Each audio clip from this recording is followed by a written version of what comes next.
Hey, Jeff. Hey, Eric. How are you? I'm pretty good. How are you? Doing well, thank you. We are almost 200 episodes into this podcast run. Almost. Congratulations to us, almost. Almost. Yeah, Edward James almost. That would be a good AKA. Yeah. Keep that in the stash. All right. But why do we keep doing this, Jeff? An obligation to our national state of well-being? No. Okay. No, it's because, as you know, we have not gotten AJ Calloway on the podcast. I mean, that is the dream. When AJ comes on the podcast, then we end it. It's over. We dead this whole experiment. We go out in a blaze of glory, just us and one half of the 106 in Park power the duo. golden era Yeah. of 106 in Park. So I don't know about you, Jeff, but I can't get it out of my head after we do episodes when I can't land a joke, when I don't tell a story, when I really wish that I asked a certain question. You mean the one that, like, you weren't able to fit into the episode, not that you weren't able to land any. No, correct. Yeah. There are moments which I wish I could have back. Like, for instance, we did this episode of Two Jews and Two Black Dudes Review the Movies. I was there. Where we sat down with Styles and Chic and Jadakiss of The Lox. Oh, the three black dudes. And we watched Trading Places, which, you guys know, stars Eddie Murphy and Dan Aykroyd and Jamie Lee Curtis and a whole lot of people.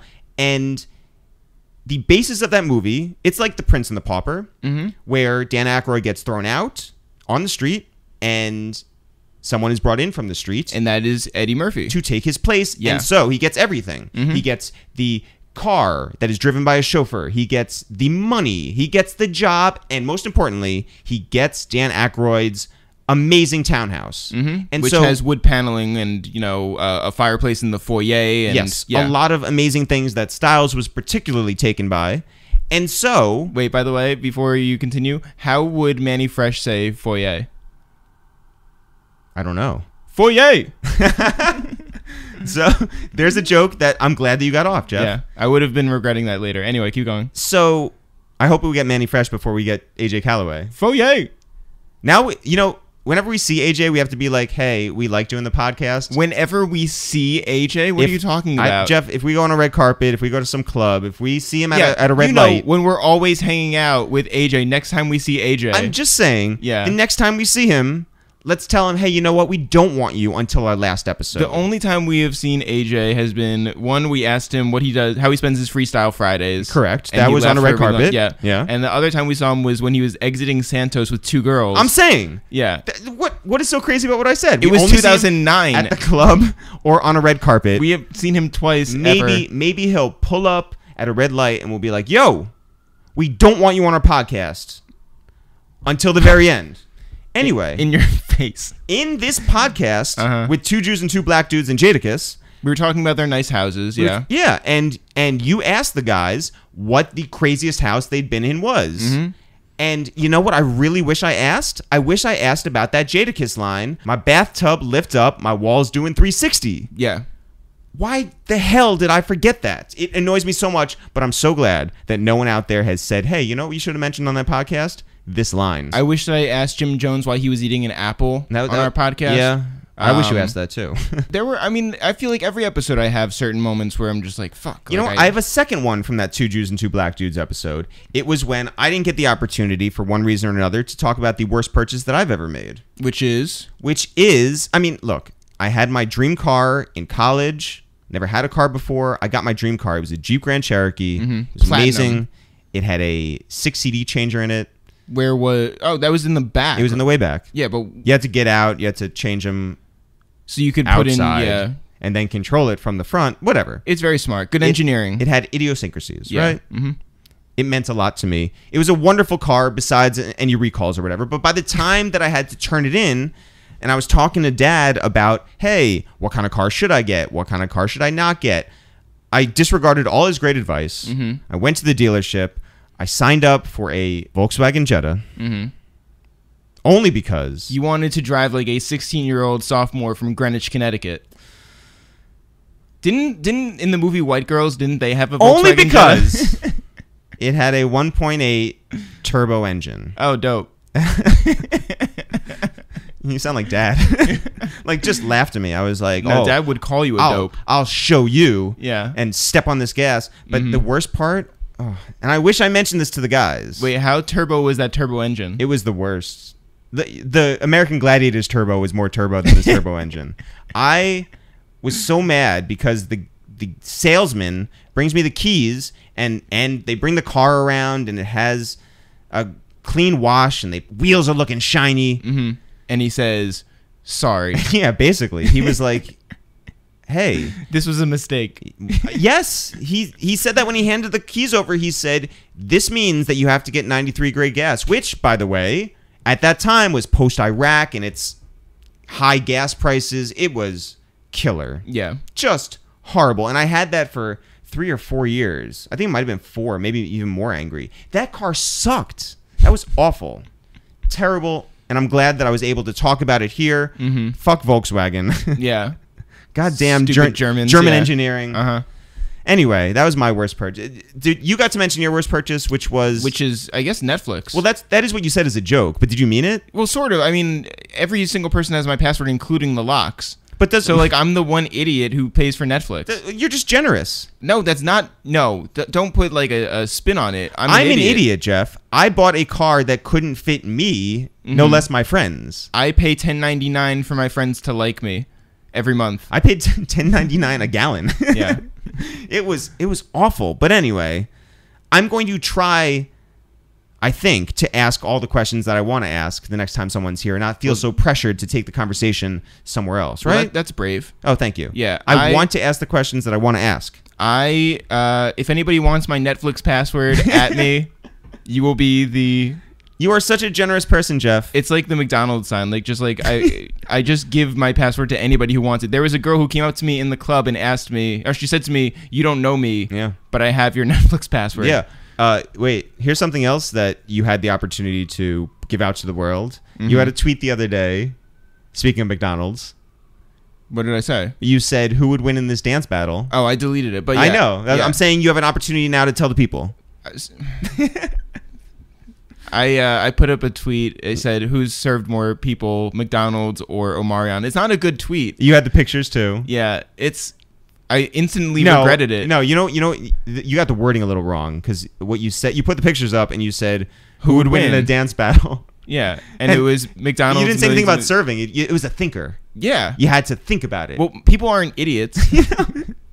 Just this joke is so dumb. It's a great joke. It is not. Great joke. Yeah. Oh, we haven't had Omarion on the podcast. No, but we were supposed to. Let's get him on before AJ Calloway, but after Bill Bellamy. Well, you know who we did have on before AJ Calloway, Jeff? Mouse Jones. Mouse Jones. You know him from BET. Or from the He-Man Woman Haters Club podcast, or obviously named after the... Little Rascals. I thought it was from Married with Children. I thought it was too, but he said it was from Little Rascals. Yeah, but that's a fact check that I should have done on the podcast.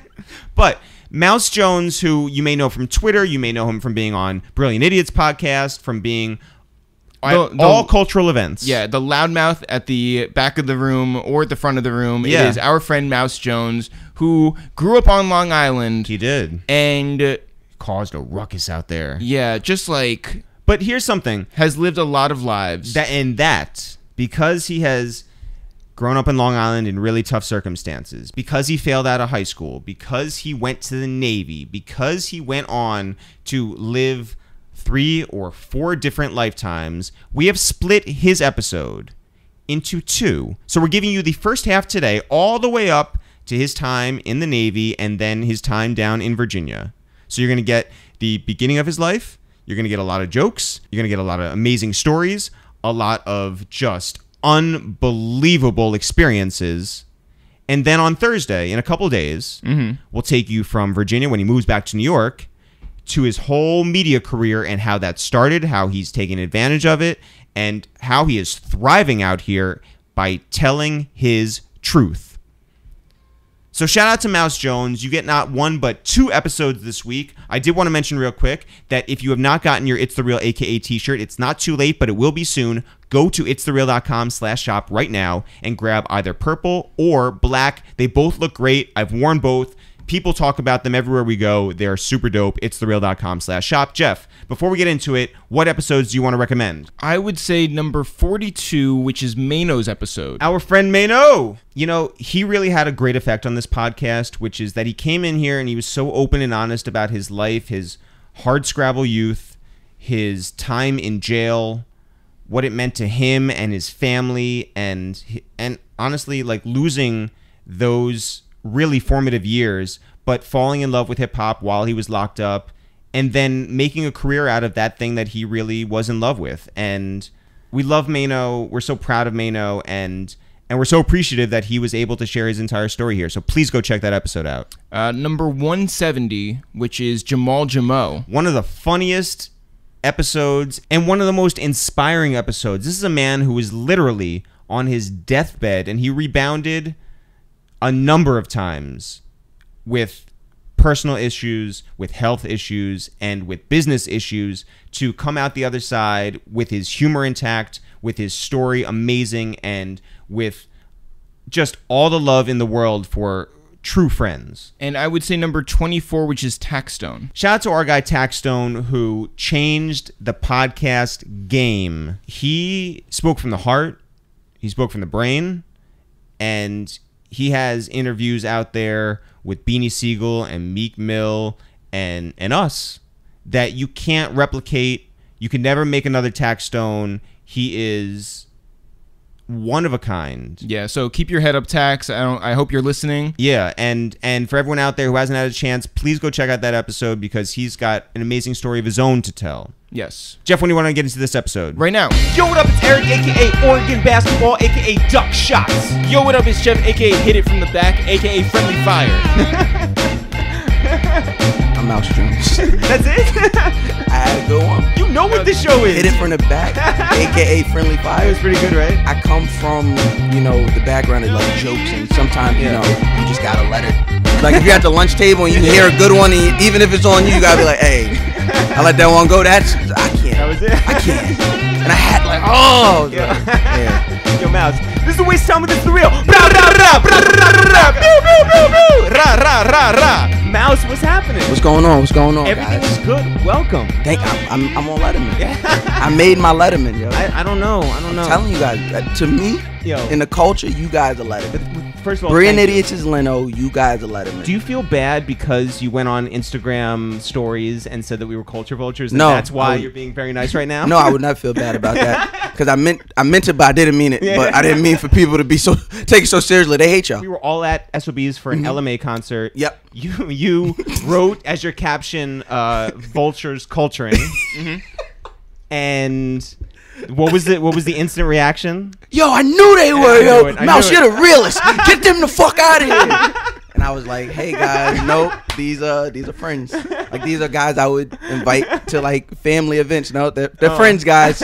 No vultures here. No, truthfully, I'm always looking for a culture to vulture. That's right. I am. If anybody can DM us any cultures, I'd love to vulture them. Oh my god. So, thanks for fucking everything up. I'm sorry. I pulled the veil back too early. Supposed to wait. Do you look for trouble? Yes. Really? No, I don't look for trouble. But if trouble is there, I'm not pussy. So it's like, and I'm trying to like learn how to let certain things go. And then it was like with certain other things, like, nah, fuck out of it. I'm not letting that go. Has it always been like that? No, I used to like go looking for trouble. Like growing up, I used to like look for it. And then I would find it and then like look for more. And then when I like got into the industry, it was like I would get a lot of attention for like looking for trouble. But then to me it was corny because it's like I don't have no issue with you. Like I'm just talking shit. Like I'm right. Like I call myself a media personality, but I'm more or less like a cultural observist. Like I just really just observe the culture that I love and then just report back on what I'm seeing. And it's like I would do that and then people would get mad. And then they would take it left. And then I'm like, oh, well, see, I don't play like that. So I'll pull up to your event and really see what's up. And then that don't work. Which side would you take in the Nicki Minaj and the girl who wrote for KarenCivil.com? The girl who wrote for Karen Civil? Yeah. I'm on her side. Nicki's a bozo. Like, yeah, Nicki's a bozo for that. Like, one thing about it is we're all public figures at this point, right? Like, okay, I might be on a lower, part of the totem pole than you guys, and then you guys might be lower than Nicki, but at the end of the day, we all do something very publicly for the public to consume. So we then leave it up to them to consume it and tell us what they think. You can never react. You can, but not like, no, you can never react. Like, Like that is you can't hashtag react. Yeah, don't react. Shout out to Low Key. Like that, I stole that from him in like 2015, and that's literally like a lifetime. Yeah, but Low Key mantra. only says it because he can't come up with anything clever. This is true. This is true. This is true. Low Key looks like a thumb. So it's very hard for him to like retaliate with jokes. But when he gets one off, oh, it's good. It stings. It's like, ooh, 40,000 people can see this shit. Shit. Like you did earlier. Like there's no comeback for that. Like if Low said something funny, it took 3 days. If Low says something funny. Yeah. It takes 3 days, so it's really good. Let's give Low credit. He destroyed George Clooney. He did. Yeah, he made it to Kimmel. That lasts forever. And it will. So shout out to you, Low. And shout out to hashtag don't react. Yeah. So if you say something that you feel can respond, is the truth, yeah, you can respond, but like, you can't react. I don't think that Chance the Rapper looked crazy when he responded to that person. That was like super like respectful. Yeah. And like he's from Chicago, so like we don't even understand like their mindset of a guy like that. A guy that grew up like he did in Chicago, survived Chicago, can go back to Chicago and not worry about being extorted or nothing. Yeah. He's a respectful dude. Can Kevin Durant respond to the 17-year-old who was saying as a kid that he was not, a you leader and not an MVP? What? I thought you were going to say, can Kevin Durant respond to all of his various ghost accounts? No, Kevin Durant, can you respond? Yeah, you know why? Because he's talking about a very specific thing. So you got to respond to that very specific thing. So that's not reacting. That's not reacting. It's when you start talking about, you broke bitch. Yeah. That's the reacting shit. Like, because now it's like, you're literally reacting. You're not responding. There's a difference. Right. You reacting means like, I affected you in like outside of what we're talking about. Like, it hurts you that I said what I said because you only gonna react of what you know is the truth. I don't know. I think because like if you look at Vince Staples or you look at Joe Budden, like they can be like, "Yo, you look stupid in your Avi." You like, right, but that's not reacting. Like reacting that's is like like, yeah. I'm saying there is like a very subtle difference where it's like you can't make fun of somebody, but it has to be like more clever than just like. And it can't really be more than 3 words. It can't be more than like a sentence. Like you don't devote like a whole DM to me. Nikki was too passionate in that response. Because the girl obviously spoke to something that hurts Nikki. Like that is the truth. Like Nikki's music isn't for me. Never has been. But she's gonna react. Yeah, that's fine. I need that. Please react to me. I need 12,000 more followers. By the way, can I just say this is the first time that somebody has invited people to our apartment and they've hit us up asking what our address is. Right, not the actual person. Oh, was that C? I definitely forgot to answer him, son. So Corey Towns is coming over. Shouts to Corey Towns. Where are you originally from? I'm from Long Island. I'm from North Babylon, Long Island, like a block away from Wyandanch. North Shore. No, South Shore. South Shore, but the north side of the South Shore. No. It's southeast. It's southeast. It's like right. The only like people never heard North Babylon. They know Wyandanch and Mm-hmm. only because like Rakim. Like I'm literally 4 blocks from where Rakim grew up. Really? Live. Yeah, like where they do Wyandanch Day and they just did the big Wyandanch Day celebration for him. Mm-hmm. I'm literally a block away from that. So what happens at that celebration? Nothing good. Nothing good. If you take all the worst parts of like the inner city and you like condense it to like 5 to 6 miles, that's Wyandanch for you. And like that's so like Wyandanch is like it's really bad. It's getting better now because gentrification, but it's a little different because like this is Long Island. Like this is not the city. You're not gonna like just move people. Like they're still gonna be right here. Well, you know that like when people think of Long Island, they don't think of bad parts. Yeah, they don't know that bad parts exist. Until like you go out there and something happens to you. Right. There's like I'm from North Babylon, but literally that's only by way of like zip code. Yeah. Like if you go the street over is called Comerback. That's Wyandanch. You go to Wyandanch school. Like it's like so. I guess it's called gentrification and racism or, whatever you want to call it. Growing up, my address was always North Babylon. Not until like, I want to say like 9 or 10 years old, they rezoned it because they didn't want that part as like representing North Babylon. So technically now it's West Babylon, but it's still North Babylon. Everybody from Long Island, if you say that address, they're going to be like, oh, you're from North Babylon. So they don't think it's bad? No, they know. That block, they're not going to go on. Like my block where I'm from, they're not gonna go on. Actually, my block that I'm from is like one of those in the cut blocks. Like people, like we don't even let people on our block. To be honest, like like my co-host Reek, whenever he drops me off, like he like yo, I used to hang out over here, and didn't know because we didn't let people on our block. Like, it was that regimen. It was like somebody at the top of the block, he was rowdy. I was at the other side of the block, I was rowdy. My dad is from where he's from, so he's right. So it was like, yeah, no bullshit happened on our block. So your father's from that block too? No, my dad's from Gowanus. My dad's from he's from Brooklyn, from downtown Brooklyn. And your mom? My mom is from Long Island. Gotcha. Yeah. And you grew up in Long Island with how many siblings? All of them. So I am a statistic. So I have a stepdad. So that's who I refer to as my father. Mm-hmm. So he has 2 kids. So those have always been my siblings. My biological father has a daughter younger than me. So I've always had her. From my mom and my dad, I got 3 siblings. So I'm the oldest. So You're I've the always, oldest. yeah. So does that mean that you're just like doing whatever you want to do? Hell no. That means to an extent, but like growing up, I had to watch them. So like that is what like kept me into like the culture, like knowing music and watching the box and shit like that, because I had to be in the house to watch them. Like there was no rebelling. I'm climbing. If I leave this house, these kids are going to like burn the house down or whatever. So it's like you got to be there to watch the kids. Right. So like that's like really where I like really felt like got into like the reading portion. Like I always talk about like stealing magazines from Pathmark and shit to read, stealing Source and stealing Double XL. That's where, because I would take the magazine and I'd be like, I need something to do. Like even growing up, I wasn't like, I feel like we're like around the same age. So I feel like us growing up, we were like the first generation that really had video games, like had them, like we could play multiple video games, do whatever we want, have a variety. That was never me. What kind of video games did you have? Growing up, I was more into like the because I'm a huge wrestling fan. So it was always like WWE, SmackDown, SmackDown 2, SmackDown 3, Metal Gear Solid was big. NFL Blitz was like what we bet on. Like me and my little brothers, my dad, you know, whatever little cousins would come over, because my mom was not with the neighbor shit. Like she was not with hanging out with the kids on, like you could just be friends with your siblings. With our siblings. No, we could be friends and be outside with the kids. But once we go inside, neighborhood kids are not allowed inside. So it was always like a real family thing. Like that's why our family is the way it is. Like it's tight knit. Like we only know, or we only like are tight with one another.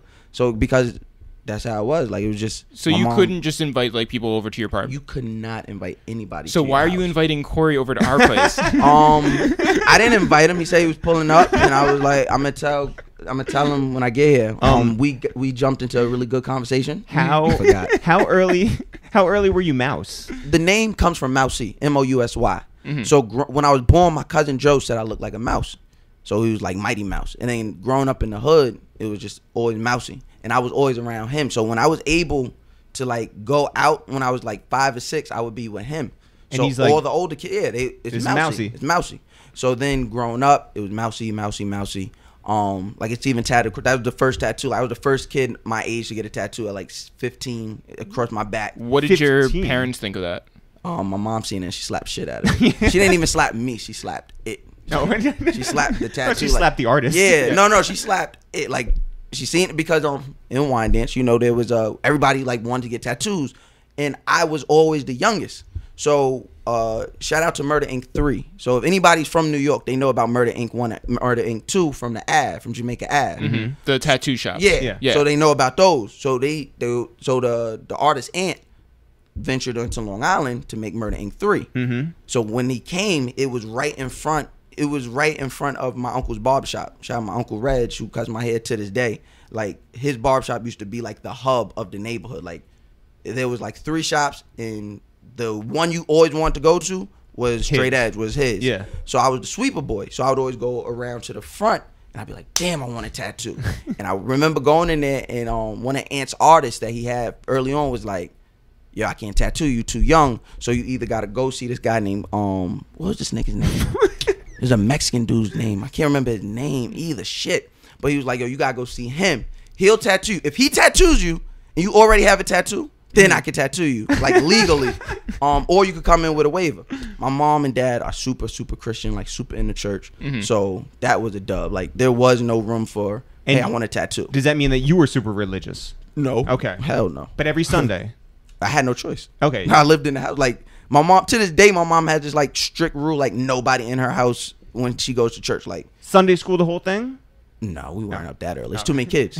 Too many kids. We get there pretty early though. Like we'd get there like I'm Christian, so like when we get to church, it would be so early, like they're still like in like the first like prayer. Yep. Before like praise and worship or anything, like we get there and I'm like, dang, we're mad early, son. Like, why are we so early? It's like mad early, son. Like Jesus not even up yet. Like why? And so when I went and got the tattoo, came back to school. You got the tattoo from the Mexican dude. Yeah, went right in. I think it was like on South 31st. This wine, like deep in Wyandanch. Like, yo, it was so crazy. It's in the part of Wyandanch where I had mad beef at the time. Like right smack dab in the blocks. Like you really wanted this fucking tattoo. Yeah, like nah. It was like I had envisioned in my head. I went to the most artistic kid I knew, had him draw it, and was like, yeah, I want this shit like this. Like across your back, across my whole back. It's forever. It's yeah, it's still there. Like okay, you know what I mean? Yeah, tattoos don't just go away. You know, sometimes they do, so if they're not done well. Yeah. Well, you're not getting like the tattoo in the lip. Like, No. Like even like that even shit with, goes away. Yeah, that shit goes away quick, or like on the side of the hand, shit like that. But I went there, got the shit done. Instantly How long did regretted it take? Oh, instantly regretted the pain because as you know, at 15, I'm 5'4", 5'5", 100 and maybe 11 pounds. Yep. There's not a lot of skin back there. No, not a lot. He's right on there's bone. Skin. There's not a lot of padding. meat. Yeah, so it's just right on the bone, and like my body's vibrating. I'm like biting through butterscotches. Like he's handing me like butterscotch and shit. Like, yo, just eat this, man. I'm like, all right. I'm biting through that shit. I'm like, yo, what the fuck am I doing? Finally get it done. Well, you can't. By the way, you can't quit halfway through. Well, no, because it would have said mouth. And so finally get it done or whatever, and get back to school. Oh my Lord, that shit. Oh, I got so much pussy off of that. I was about to say because it was like, because I dragged the shit first of all. Like, how do you do it in school though? You just take your t-shirt off. And real casual. Like no, I'm walking around. First of all, I'm like walking limp, so I had to find a girl to carry my bag because it's like you got the A&D ointment. That was my introduction to A&D ointment and how destructive it is. Use Aquaphor. Like, don't use A&D ointment. It destroys everything. It smells. It's just bad. So yeah, I wear a white t-shirt, and this is like tall T days. So I wear one, and immediately everybody could see it because they could see the shit sticking to the shirt. Yeah. So I take it off and I show the girls. Oh my God, Mouse, you got a tattoo, Mousey. Oh. Just like, casually in between periods. At lunch, how about that? Because I didn't go. Where's the gym? I tell you guys, like I tell everybody, I didn't go to. School was only for social activity. Sure. Yeah. It was not for school for me. So I was in lunch most of the time. Lunch ladies loved me. Did they love the tattoo? They loved it. Miss Suzanne loved it. Suzanne. She was the nicest because she had like 2 sons that went to the school, and I always kept she always was like, listen, just make sure my sons don't get beat up because they were like, you were the muscle. He was 5'4", 140. No. In high school, killing dudes. Listen, in high school, it was a problem. Like it was a problem because even if I didn't know I did not care about nothing. Like I will fight. Like it's on. Like we're really gonna fight. And if I lose, we gotta fight tomorrow. And if I lose, we have to fight. Like I'm going to fight you. Where does that come from? You just had my dad. My dad just your biological. No, no. He has nothing to do with my life. Like you had no relationship. Yeah, with him. like zero. Like it's literally like a TV movie. Like if it's a scene, that's it. Like he's in my life as much as Will Smith is in Independence Day. Half an hour. If that. Yeah. You feel what I'm saying? Yeah. So it's like, my dad just raised me as a man. You feel what I'm saying? As, and to him, what a man was as a man stands his own. So like, he tried to teach me that in a positive way, and I just went so left because my dad he used to be a drug dealer, and so when we go to the old block where he's from, and we go like to Gowanus for old head day, and the people are like, oh, that's your dad? I'm like, oh, this nigga, like, because everybody hears the stories of like your dad being Aquaman or being this like superhero, and you're like, no, it isn't. And then you find out like, yeah, he was lying. No, everything my dad said was true. So I'm like, nah, I can't be his pussy ass son. Nigga, I gotta run it up. I gotta hold the name down. So like, and then like being in the barbershop, being a sweeper boy and it being my uncle, everybody had like just all the men in my life at that time just had such a hand in raising me. And so it was like, however they said it went. So at the barbershop, if a nigga disrespect you, as a sweet boy, if he's my age, we go in the back, we scrap it out. And we not coming out till I win. Like that's how it was because I represent straight edge. I represent Reg. I represent all the barbers. So I can't go in here like other sweeper boys will come from from other barbershops and think like, and whatever it would be, right? I don't want people to think like, oh, we just in the hood fighting. If I want to rap at the time, we battling. dance battling. I remember we like playing back like when And1 was big. Sweeper boys would come over and we like cross each other up.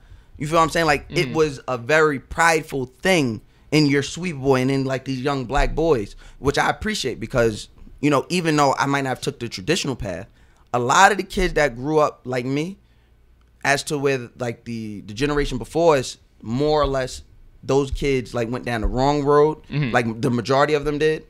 With my generation, it's like more even keeled. Like there's people that made bad decisions and ended up how they ended up, but then there's me who made those bad decisions and somehow, some way was able to get a second chance and is now doing what I'm doing now. There's people like Danny Green from the San Antonio Spurs, Tobias Harris, he's on the Clippers now. Barry Baker, a legend on Long Island.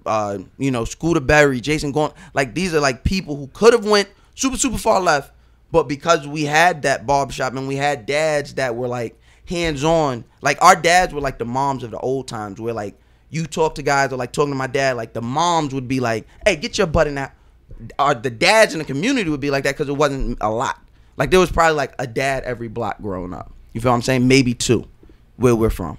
So if my dad seen somebody else son outside wilding, he's going to take, you know, account of him like it was his. You had your mom in your life and you had a very active dad there for you. Why didn't you care about school? Did you not want to leave the area? No, I wanted to. I wanted back. I hate Long Island. I've always hated growing up on Long Island. Like I've never liked Long Island ever. Like I've never had this Long Island pride. I've never had school pride. My dad's from Brooklyn. We would go out to Brooklyn. I'd be like, this is where. Why don't we live out here? Because like it's not like we're living in a lap of luxury on Long Island. Like we have like the Dave Chappelle joke. Like we had just enough to be broke. That's what it was. It's 5 kids. You know, the breakdown of a system like that is. You got 5 kids. 2 of the kids aren't even from this marriage. So that's child support. That money's going out there. Then you got the kids in the house that you have to take care of. It's mad mouse to feed. My dad didn't have, I think he was working at like Geico at the time. My mom was working like just some regular data entry position. We didn't have a lot of money. So if I didn't jump into, you know, what I was doing, if I didn't start getting into the streets, then I would have been some bum ass nigga. I couldn't have that. So that's what it was. School was just the social aspect of it because my mom did her best growing up to like I guess she had like the wherewithal to know, I see where this little nigga is going to get into trouble when we let him off the leash. So she tried to keep me on the leash as long as possible. So like going outside, like I would have to like be back at a certain time, then sneak back out to get into trouble. So with that, it was like, damn, I can't even really kick it how I want to kick it. That's what school is for. I'd be in school, be in the lunchroom. That's where I hone my craft, talking shit. Did teachers get after you? There was a few that hated me, like hated me, but those were the ones I roasted and would like send like, it was like I would put a hit out on teachers. Like I'd be like, yo, when you go in the 5th period, like there was this one teacher for art and deco, Mr. Tycon, I don't know, his name used to sound like the pencil. So I can't. Ticonderoga? It sounds like it's something like that. So what I would do is, because I didn't have an art, like in 9th grade, for whatever reason, they didn't give me an art. So I had to take it in 12th grade. And so I'm in class with like, it's like Billy Madison. I'm a 12th grader. Too big. I'm a 12th grader. No, we're all the same size. I'm short. Yeah. I was short in high school. But like, I'm way older than these kids. And it's like, what the fuck am I doing here? So what I would do is, when he hated me, and I would never like doing the work because I can't draw. So it's like, what the fuck do you have me doing this shit for? So he hated me, I hated him. So what I would do is I would cause a ruckus, and then I would make all the younger kids cause a ruckus in periods after. And so like I'd like next tail chirp a kid for no reason. I'd fucking aim message somebody and be like, yo, do this. And they'll do it. And like he would hate that class. Like I think he retired after my senior year. Yeah, I don't think he was there after. Yeah. Like he hated me. But the other teachers, they just wanted, like they really liked me. You know, even to this day, I think that's the hard part about it. Like I might be a tough pill to swallow for dickheads, or like for other people who don't want to keep it a buck, but other people, genuinely good people, they love me. And I think it's because no matter what, I think a big part of our industry is like your likability. Like no matter how much of an asshole I am or come across on camera, I take pride in like thinking I'm pretty likable. And that's what gets me over, right? Like we like this likable asshole. And so that's how I was in school. Like I was an asshole. I was a bad kid, but I was never like, I wasn't cursing out teachers and trying to fight you. No. Like I just wasn't doing work. and making jokes about everything. But no one's looking out for you to pass every class? Oh, yeah, all of them. Up until the moment I dropped out, when I went, and I always had this big dream of going to Howard, studying journalism, getting my own radio show, getting on TV, doing everything I'm seemingly doing now, but like doing it the traditional way. Yeah, that was the plan, yeah. So going in the senior year, I'm like, all right, I'm gonna go. I gotta get my grades up because I gotta get into Howard, and I gotta do this. I go in there and I look at my schedule and it says statistics. I said, what the fuck is that? Like, y'all know the struggle I have with math. What the fuck? So I go in there. I go to the teacher. I go to the guidance counselor. I'm like, yo, listen, y'all trying to stop me from graduating because you give me a math class, I'm not gonna pass this shit. They took it off. They gave me office aid. Office aid, like you just go to the office 8th period and like lick stamps and like just do nothing. Oh, they thought you were dumb. Yes. That is the goal. That is the goal. You see where I'm going with this? That was the goal. No, like they didn't think I was dumb. They just really, the guidance counselors really fucked with me. And one of the guidance counselors, shout out to Mr. Curtis, he went to school with my mom and my biological father. So like there's a family tie there. So he always will hold it down until he like left and moved down south. So, but does licking stamps help you get into Howard? All right, I legitimately didn't lick stamps, but it was like just swabbing stamps. But like just doing little office aid work. Like it was a whole credit. It was a whole class thing. Like I would have been good. It was everything else. I wouldn't go to. That's 8th period. There's no lunch 8th period. So I would go to 8th period. I would go to 1st period. I would go to 2nd period, and I go to 3rd period. 4th through 7th, I'm in the lunchroom. I don't care what class. Did you take your school picture every year? I did for no reason. And I'm in the yearbook too. Do you have the yearbooks? And I have stolen yearbooks. I do. Stolen? Yeah. So the names say like Amy or something on it. I'm not Amy. Your goals were to get out of Long Island. Your goals were to go to Howard University. Your goals were to be a journalist. What were you good at in school or at that time? Like, like almost everything. Anything. I won't say that. Anything I put my hand to, I was like pretty good at. But you weren't putting your hand to much though, because you didn't care for math. You didn't care for art. Math just. Maybe I think I tried. Maybe I think I tried. Maybe I didn't. But I know in those moments where I was really like, I gotta learn this shit, I just couldn't. It was like mumbo jumbo. Like I understood 1 + 1, understood 1 - 1. I understood multiplication, division. When they added X to the shit, done. I was like, what the fuck are you doing? Pythagorean theorems? What the fuck are you talking about? Shapes and shit? Lost.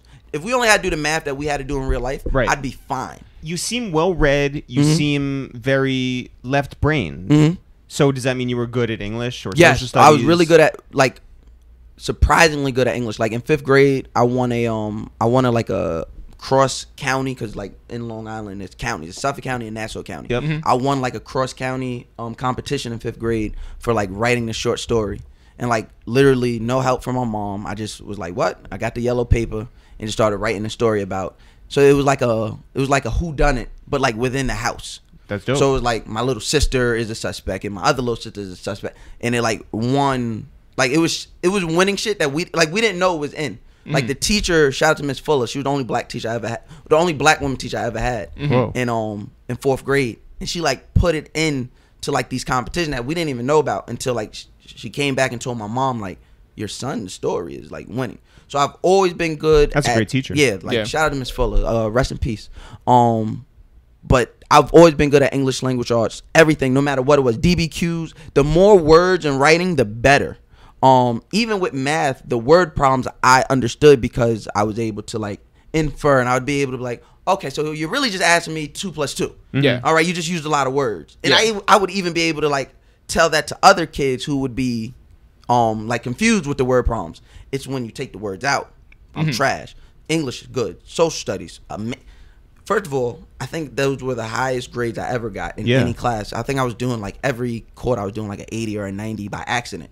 Like just because I wouldn't do the homework. I probably would have like 100 average in those classes if I would have did the homework. Just never did the homework because I'm in the streets. Like after, it's like a job. After that last bell, I'm not doing nothing that got shit to do with school. But even like I never understood anybody who had a problem with American history. So I'm like, it already happened.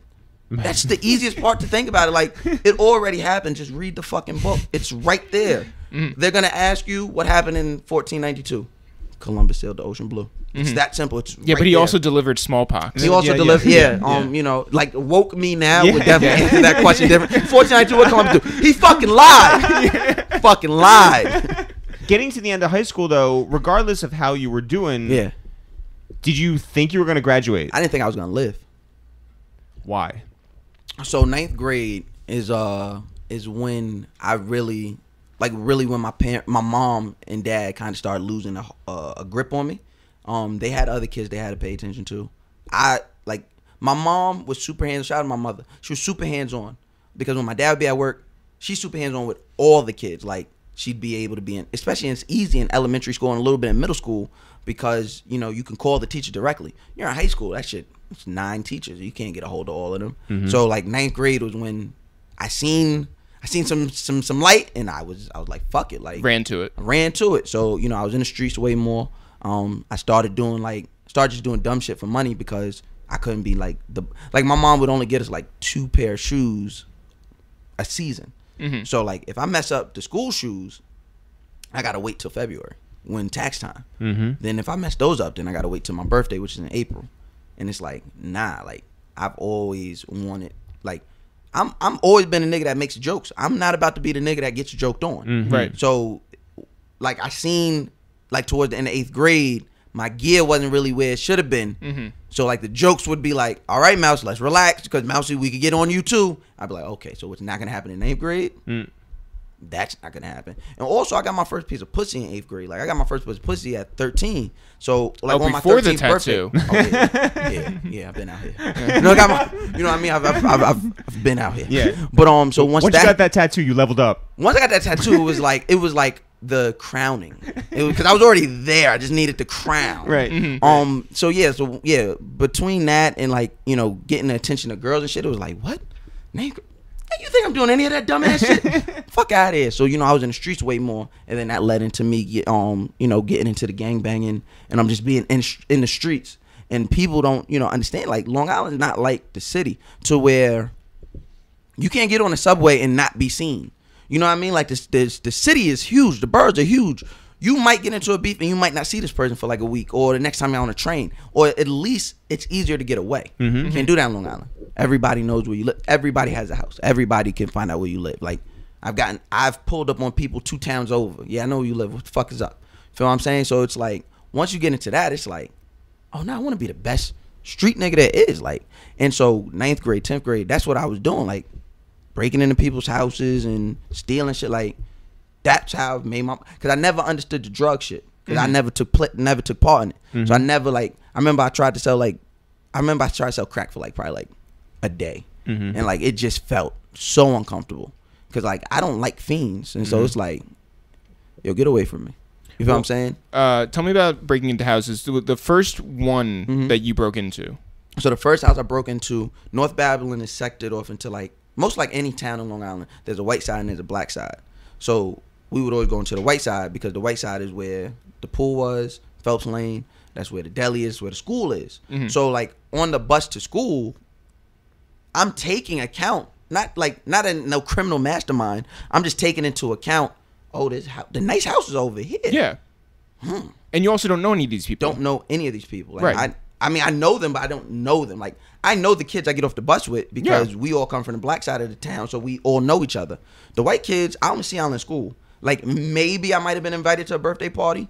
Maybe my mom might have felt like taking me that day. Maybe. But I don't know you. I don't have no type of connection to y'all. Right. So, walking home from, what we used to do is in high school, we used to walk from the actual school. Which is probably like an hour walk, but when it's mad at y'all, it's just fun. Like everybody so we just walking, and I remember seen like a 325i, the Beamer. Mm-hmm. They don't even make them shits no more. They only make the 328s now. I seen a 325 clean, and I was like, yo, son, I can't wait till I get that.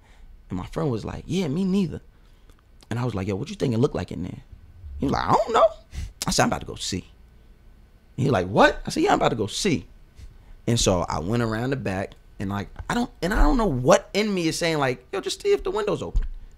Lift up the window. Window's open because white people, y'all be trusting us.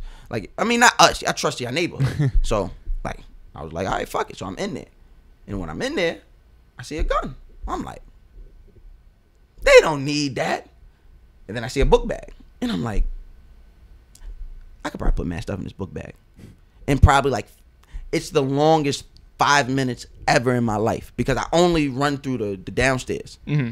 And then I'm like, fuck it. And then my friend, he AIM messages me. He's like, yo, I think somebody's coming. His scary ass. Wasn't nobody fucking coming, but he wanted to get me out the house. Thank God he did. So hopped out. Probably had like, I took like a Game Boy Advance SD or whatever, the longer ones. Took one of those. Took an Xbox, the gun, and it was like some fucking silverware. Don't ask me why, because I seen Home Alone, and I was like, you could pawn silverware. Took it, got out. But was it nice silverware, or was it just like regular forks? It was dead ass like regular forks. I literally used those. Like I put those in my like the dishwasher when I got home. I was like, what the fuck did I take these for? I wasn't thinking. But everything else was like, you know, oh, I got some shit. And then that summer he was scared, but I was like, oh, it's lit.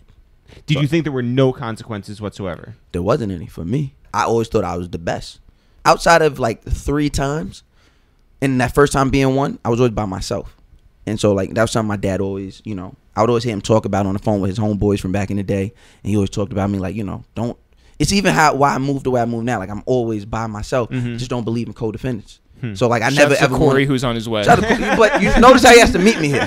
You know, I don't know what he did before he got here. He don't know what I did before I got here. But yeah. So I always been by myself. And then, so it's like even though I'm a super social person, I like to transit by myself because it's like it's just something that's ingrained in me. So breaking into all those houses, I don't ever have to worry about somebody us getting caught and somebody's telling on me. Right. I never got caught. But the person could also have your back. And this is something my dad always instilled in me. I don't ever want to find out you pussy when it's the worst time. Right. Like I don't ever want there to be a situation where we're getting ran down on and you're beating your feet and you're out. So just me by myself, I know I could always take on myself. I could always hold account for myself. Don't want to be accountable for nobody else. So, you know, you break into a couple houses. What is it like to hold on to that idea within you? Like, are you telling people? Only I know. You and God. Yes, God. God knew. And boy, was I feeling it in church on Sundays. I wasn't like super religious, but like you grew up in it, and you like I have a reverence for God. So I'm like I hold and trust and believe that He knows everything, and He's always judging. So I would be in church like. Did you confess? No, well, we're not Catholic. But he like I we don't know how that nigga Oh works, well, yeah, like we're non-denominational. Well, like so, like if you ever seen like an older black movie and like that type of church is what I'm going to. Like the yelling and the crying and the passing out. That's what I go to. So like when everybody's passing out and like there's like prayer calls and like I never want to be on the altar because I'd always like there's something in our in the church called like prophecy. Like there's prophetics, right? And then like it's not like being a psychic. But it's like being a psychic. But you're psychic for God. If that makes sense. It does not. Like God imparts a certain power in certain people. Yeah. To like, you know, we all know what a prophecy is. Yeah. Like the prophetic are the people that deliver it. But not everybody has that. Okay. Only certain people that God deems necessary, right? You. No. No. But the crazy part is it's like my biological father, and I'll show you like after it's done, like he's a like world renowned pastor. Yeah. Which it goes to show you why I really don't really bang with the church like that, because I'm like, oh, he's been a piece of shit forever, but this is a man of God. So he's known for his prophetic. So like I would be around him in the small time to be around, and he'd like have this disdain on his face for me because he knew what I was doing, because God's showing him what I'm doing. And like I wouldn't believe it until he would tell me like, oh, you were at this house doing this, that, and I'm like, there's no other way anybody else would know. Like, okay, he's real in that aspect. Or were you terrible at hiding it and you think you were good? I mean, it's only me. Like, how would he know what I put in my pocket at the time? You get what I'm saying? Like, how would he know when I started leaving my shoes outside the door? Like, that's what I would do, because like because like a few kids would start doing it and get caught because like fingerprint and shit. And then like SVU and CSI shit came out, and I had and I never forget, in 10th grade, they put me in a forensics class. So, like, I'm using all this shit the exact opposite. I'm like, oh, fingerprints? No, sir. I'm leaving socks and shit at the door. You're not going to know what's... Like, there even was a time where I was, like, stealing my dad's shoes, and I would, like, have them in my book bag. And so if I break into a house, I'm wearing his socks. Switch out. So it looks like... You're framing your father? Not him. Just a person who wears his size. Okay, so we're looking for somebody with like size 12 shoes. And you're like, but for some reason he couldn't reach past 5, 6. It's a very unique individual. Yeah, we're looking for a letter L. But yeah, so yeah, I was using that shit all wrong. So being in church, that would be the worst for me. Sundays would be rough for me. Like I'd be like sitting in a corner, like just sitting down crying because I didn't want to get prayed for. Right. Because I was so scared that my pastor would find out.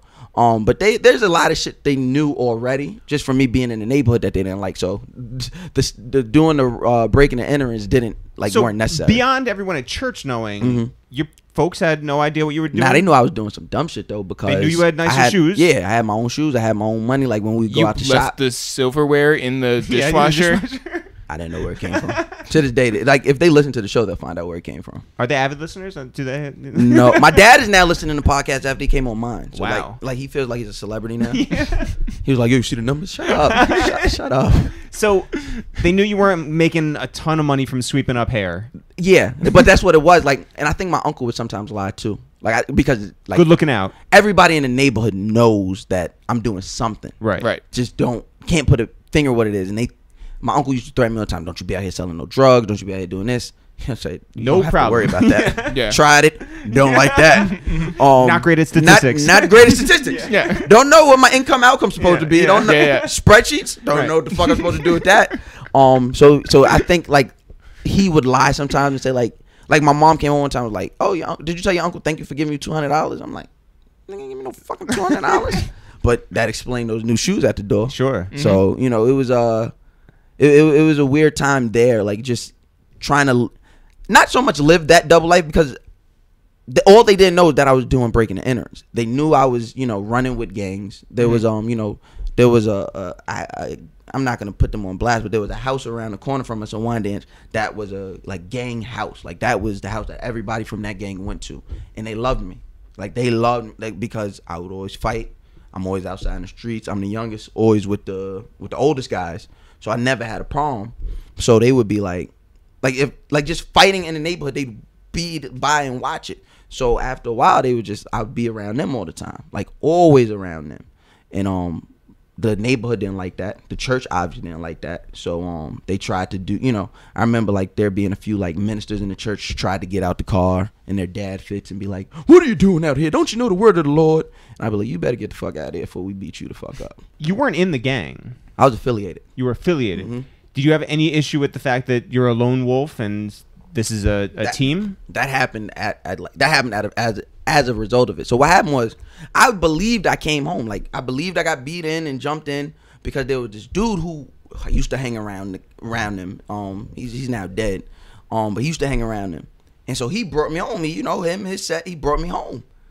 And then I remember one day when he got locked up, niggas are like, yo, his whole set is done. Like, he's out here fraudulent. This nigga been lying. He said he was from here. He not from here.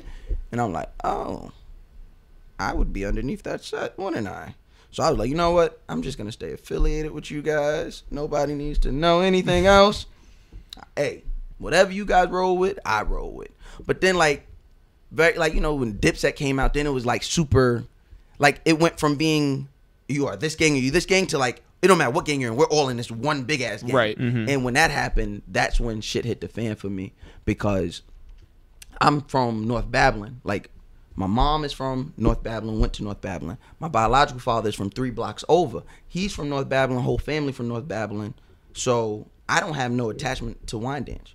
One summer, everybody finds out they're cousins and like all the neighborhood beefs we've had since our parents are now done, except for me because I'm like, no, niggas jumped me, took my bike, all kind of shit. Like we've been fighting in these streets for years. No, I'm not letting that shit go. So I ended up having, it was just literally like all of Wyandanch versus me, and like that lasted from 2006. When did MySpace jump? It was 2006 shit until I went to like the military. So like 2008. So years. I'm talking about like if I'm at a party, it's probably getting shot up. Like they came up to like football games looking for me. Like if I seen them in the neighborhood, I would pop on them just because it's like, oh, nah, I'm gonna get you before you get me. Mad fights, like never in front of the crib. Like I was always good at that. I was always good at like never letting people know where I live and shit. Mm-hmm. So like I'd always like get into fights like around the corner. or like lead them to the block.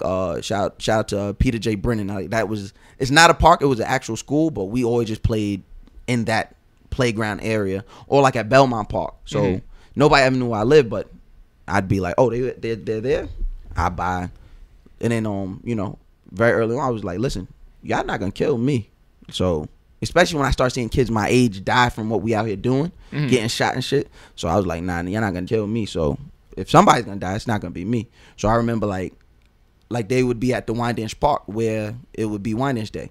They'd all congregate over there. I go by, light that shit up, be like, yeah, nigga, like you don't know who it is, you do know, I don't care. Like, I'm not pussy.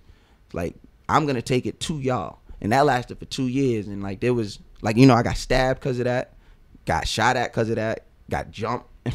I tell the story about if y'all ever see my friend Prentice, he's probably like the only person I have with me other than my co-host Reek. Prentice is like one of my longest friends, like 11th grade, and we're literally like opposite images of each other. Like he went to Lehigh. He's now a basketball coach at St. Joe's now. Like I think we linked in, like, which is like the coolest story I have is like we linked in Greece one year when I was in the military, and he was like playing ball overseas, but like we're the same exact age. His dad, was able to keep a hold on him because there wasn't a lot of kids. So like Brennan, where everything would like get jumping, he wasn't allowed to go to Brennan, even though he lived across the street. His pop be like, he got him a hoop, you play in this yard, and he avoided all drama. I remember one time I was going to check him, and I'm leaving, and just the car of all these niggas from Wyandanch pull up, and they just seen me. Like, they were just driving through, seeing me. I'm on my bike. I see them. I hop on my bike, throw the bike at the car. They get out, and they wash me. Like, this is probably like the worst jump ever. Like, they washed me. Like, my head was lumped the fuck up. Like I have this like split under my eye from that shit. Like, they washed me. And I remember looking from the ground, looking into like Prince's living room window. He's watching. But I don't blame him, because like that's not his life. Yeah, right. And it wouldn't have been safe. Like, you're right in front of your crib. Like, don't do that. Right. Like, he made the right decision, but it was just like after the fact, it was mad funny to me, because it was like, yo, you just watched me get my ass whooped. And like, we talked about it as adults like a few weeks ago and just laughed. But like, that was the type of shit that was happening on a regular. Crazy. Like, on a regular. And you never left because that would have been pussy? Yeah, I can't. Like, my parents tried to, so after I got stabbed, my parents tried to move me up with my biological father. And at the time, he was living in Haverstraw, upstate New York somewhere. Like, not too far from, what's that big mall? Palisades. Oh, okay. So yeah, over the bridge. Yeah, he was living up there. So like one day, like, they dropped me off at his church in Queens, and he made a big sting and basically showed his ass and like why you definitely shouldn't, like, everything you shouldn't be as a father. Like, this man who has literally raised your son for the past, my parents got married when I was 6. They tried to drop me off on Andre when I was 17. So whatever that math 11, is, yeah. That man, the man who has raised your son for 11 years, been at every fight, been at every basketball game, every wrestling match, whatever I was doing, my dad was there. This man is now telling you, yo, your son's life is in danger, so we need to try and like rectify this.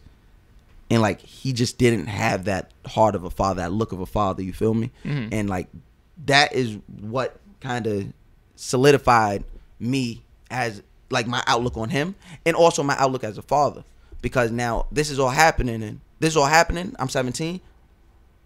This chick is pregnant with my kid, and at the time I don't know it's my kid. I think it's her boyfriend's kid. But like, you fast forward, and now I'm like, all right, so that's the kind of father I'm not going to be, and that's definitely the father I'm not to my kids. Like, my life was literally in danger. Like, literally, like, I'm sitting here, I got bandages on my leg. Like, I could have bled out. Like, the motherfucker just didn't know what he was doing. Like, I could have bled out. I could have died. No kid. He was like, well, I'm not taking that drama up, because there's that gang is up there where I live too. And so yeah, that just goes to show you like what I was into at the time. Yes, you could have moved away. You're holding on to something, right? Your pride, but like, well, it wasn't even a choice at that point, because but I'm saying like not even there. You could have been anywhere, right? Okay. There's something within you that I'm trying to figure out. Like, what were you like personally like Well, what did you? It's just this always just this. What were you fighting for? Yeah, just like this pride, like from everything it started, it was just like, yo, I'm not pussy. You're not about to run me up out of here. Like, and I've always but your been life known, is literally on the line. But I'm not looking at it like that. Like, I'm looking at it like, number one, at this time, and then so by 17, I had started doing like actual armed robberies, like because I broke into a house and somebody was there, and so the only option I had was to tie him up. And then when I seen how easy that was and how like affected I wasn't, it was like, oh, I can do this all the time. And so like I would rob the drug dealers. There's a street called Straight Path, and that's like the main road that goes through Long Island. It goes through like 5 or 6 towns. So like near Wyandanch, or like for whatever reason, all the fiends would be over there. So all the trap house would be over there. So very early on, 17 years old, I'm breaking into trap houses, laying people down, tying people up, like just me. You've at that point dropped out of high school? I didn't drop out of high school until April of 2007, after I turned 18. So you were So that's your senior year. Supposed to graduate In like 2 months. So what happened was, and you have I have a child. I have an No, I have a child at this point. My child is born. She was born on winter recess. I had so many plans. Like, we were all supposed to go to the Ave, get fly, and then go rent a house in the Poconos. Like, we were supposed to do this shit up. Everybody went except me, because I get a call. Oh, such and such had the baby. I'm like, why the fuck are you calling me? It's not mine. It's not such and such's. I'm like, oh shit. So I come in and I ended up getting away around having to pay for the paternity test because she had like really bad jaundice. Like, when I seen her, she was like yellower than, like, she was yellow, like, yeah. And they were thinking she might have needed a blood transfusion. So they knew it wasn't the guy because they tried to use his blood, and it was not even a match at all. Wasn't the mom's. She's my oldest and my blood type. So we went in, got the blood test done, and because it was like an emergency, like, they did whatever they had to do, like, get it checked ASAP. So like, I found out very early on, like, this is my kid. Like, okay, so now I'm a dad. So school went out the window. Journalism, Howard, that shit has to wait. Dream deferred. I gotta get out here. I gotta rob everybody. I gotta break in these houses. I gotta be the best street nigga now because I gotta provide for this kid. Still living at home? Still living at home. Parents are disappointed because they didn't want this. Do you have a 9 to 5? I got a seasonal job at JCPenney's. Doing what? I was in the shoe department, and that's my senior year. I got a seasonal, and then like they liked me, so they kept me for a few months. But that shit didn't work because I was like boosting out of there. Like, I was like, I'd have like old ladies come in and like just sell them stuff, and I'd pop the tag off and sell it to them from there. So like, instead of like, they liked me, so instead of them being like, okay, we're gonna call the cops on you, just don't come back to work. So when you say dream deferred, how do you know the dream's not dead? Well, I say that now. Yeah. Now I say dream deferred. Yeah. At that time, what the fuck is Howard? What the fuck is journalism? That shit's a joke. Like, I gotta. What the fuck is Brooklyn? That was the goal. Just here. That was the goal, to get my daughter, move to Brooklyn, and then be the best street nigga out there because of the skills that you have. And then that got marked out because I tried to run in the stash house, and motherfuckers like lit that shit up, and I that was like the first time I ever felt like my life is in danger. Like, mind you, I've been stabbed, I'm bleeding out, I'm, weary, in the car ride to the hospital to get the stitches. Still, nothing in my mind is saying, oh, my life's in danger. When I tried to get in that stash house and they lit that shit up, that's when I said, motherfucker not playing with their money, they drugs, they not playing. So maybe I need to find something else to do. My cousin comes to me, or comes to my parents. I'm out of high school, and I think I just picked up a job at Pathmark, the place I've been stealing from all my life. Right. So that one Pathmark, the Pathmark, if anybody grew up in the hood, in New York, about Pathmark. And you guys from New York, yeah, we know Pathmark. Sure. So yeah, shouts to all of our people up there. Yeah, at Pathmark. Well, that's not there no more. Like, they shut it down or whatever. Yeah. But I got a job at the in the fish department, in the seafood department, making really good money. Like, I think I was making like $16, $17 an hour, and of course, because I'm me. You were good at handling fish. No, I'm terrible at handling fish. Really bad at that shit. Like, I can't cut them, can't shave them, and none of that shit. What I really good at, I was really good at stealing. So I would have people come. I would have everybody from the neighborhood on like the days I work, I'd be like, at this time, come, and what I'm gonna do is I'm gonna sell you these crab legs, but at a like deferred price. So I would weigh them at one thing, and then just put a and sticker then put on. more crabs in there, Yeah. and then send them to this girl that I was talking to. She worked at the cash register. I'd be like, make sure you go to her. If you go to anybody else, you're gonna alert them. Go to her. And so I was good with that until I went to the military. Because when my cousin comes while I'm working at Pathmark, not doing shit, just being in the streets, not even being like a good dad. Like I was like getting my daughter to go stand on the block. Like that's the weird shit I would do, knowing I got all these issues. But like I'm not pussy, and I want to be outside, and it's whatever. Did people approach you with your daughter? No, thank God that's never happened. Okay. Thank God it's never happened. Like, you know, for whatever reason, you know, and maybe it's because we're from Long Island, and there might be some like decorum there in the way we were raised. So like I remember there was one time I was standing on a straight path with my daughter. I went to Jimmy's, which was the little. It's not a bodega. It wasn't a bodega yet because it was still black owned. Went to Jimmy's, got some candy or whatever, and I'm just leisurely walking up straight path. And I see a car of these niggas, and they like, we'll see you again. But like they didn't have to do that. You feel me? It was me and my like newborn daughter. They could have hopped out with all the smoke at that moment. I'm outside naked. I don't have nothing on me. I don't even have a knife on me. I have a gun on me. Nothing. It's just me and my daughter.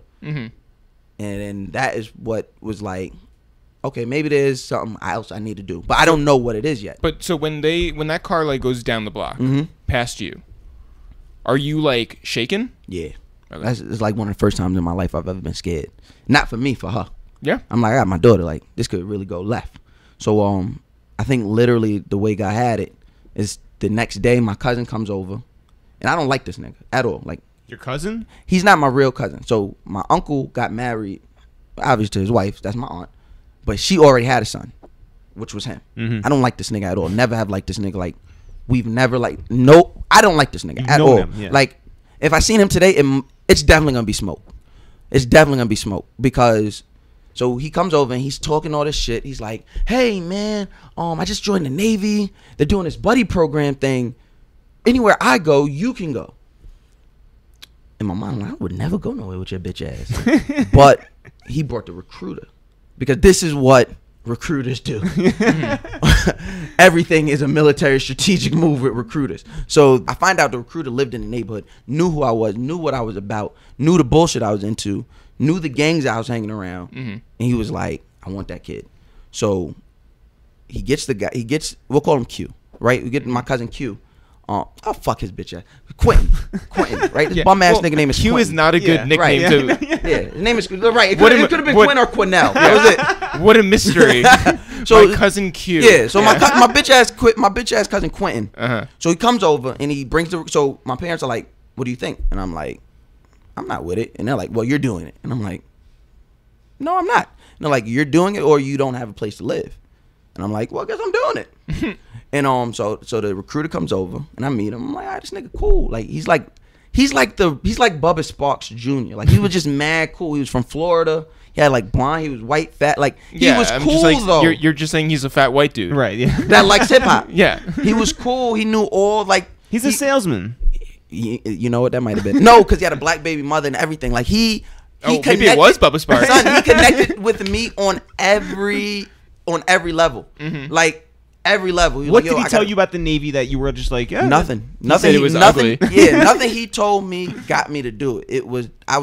My parents basically did it. Like I have no you would other run out choice. of options. We just want to take a second to interrupt this podcast with Mouse Jones to tell you that we have a few AKA t-shirts, both in purple and in black, available right now at ItsTheReal.com/shop. If you love our intros on this podcast, where we're yelling out names like, yo, what up, it's Eric, a.k.a. Petri Dish, a.k.a. For the Culture. Yo, what up, it's Jeff, a.k.a. Player of the Year, a.k.a. Uchiwali Zerbiak. Yo, what up, it's Eric, a.k.a. Whippin' Foreigns, a.k.a. Indiana Jones. Yo, what up, it's Jeff, a.k.a. Gimme Little Head, a.k.a. Zika Virus. Yo, what up, it's Eric, a.k.a. Moving Crack, a.k.a. San Andreas Fault. Yo, what up, it's Jeff, a.k.a. Buckshot Shorty, a.k.a. Bambi, and so many more. So many more, and they're all listed on the back of these really dope, really well designed and really comfortable t-shirts. I was wearing one when we went to the Bronx just the other day to the carnival and music festival that is Greatest Day Ever. Shout out to our guys Irv and Klep, who threw on an amazing show up there. It was a really fantastic experience. Got a lot of compliments on my It's The Real purple AKA t-shirt. Get yours today. We send handwritten notes. It makes our mom proud. ItsTheReal.com/shop. And now, back to Mouse Jones. So he comes over, and my dad is like, all right, let's talk about this. My dad, when my mom walks away, my dad is like, this is like one of the realest talks. We've had, up until this point, we've had 2 real talks. And they were literally within a month of each other. The first one, I don't know what happened. I think it was by accident. Somebody bust my dad's car windows.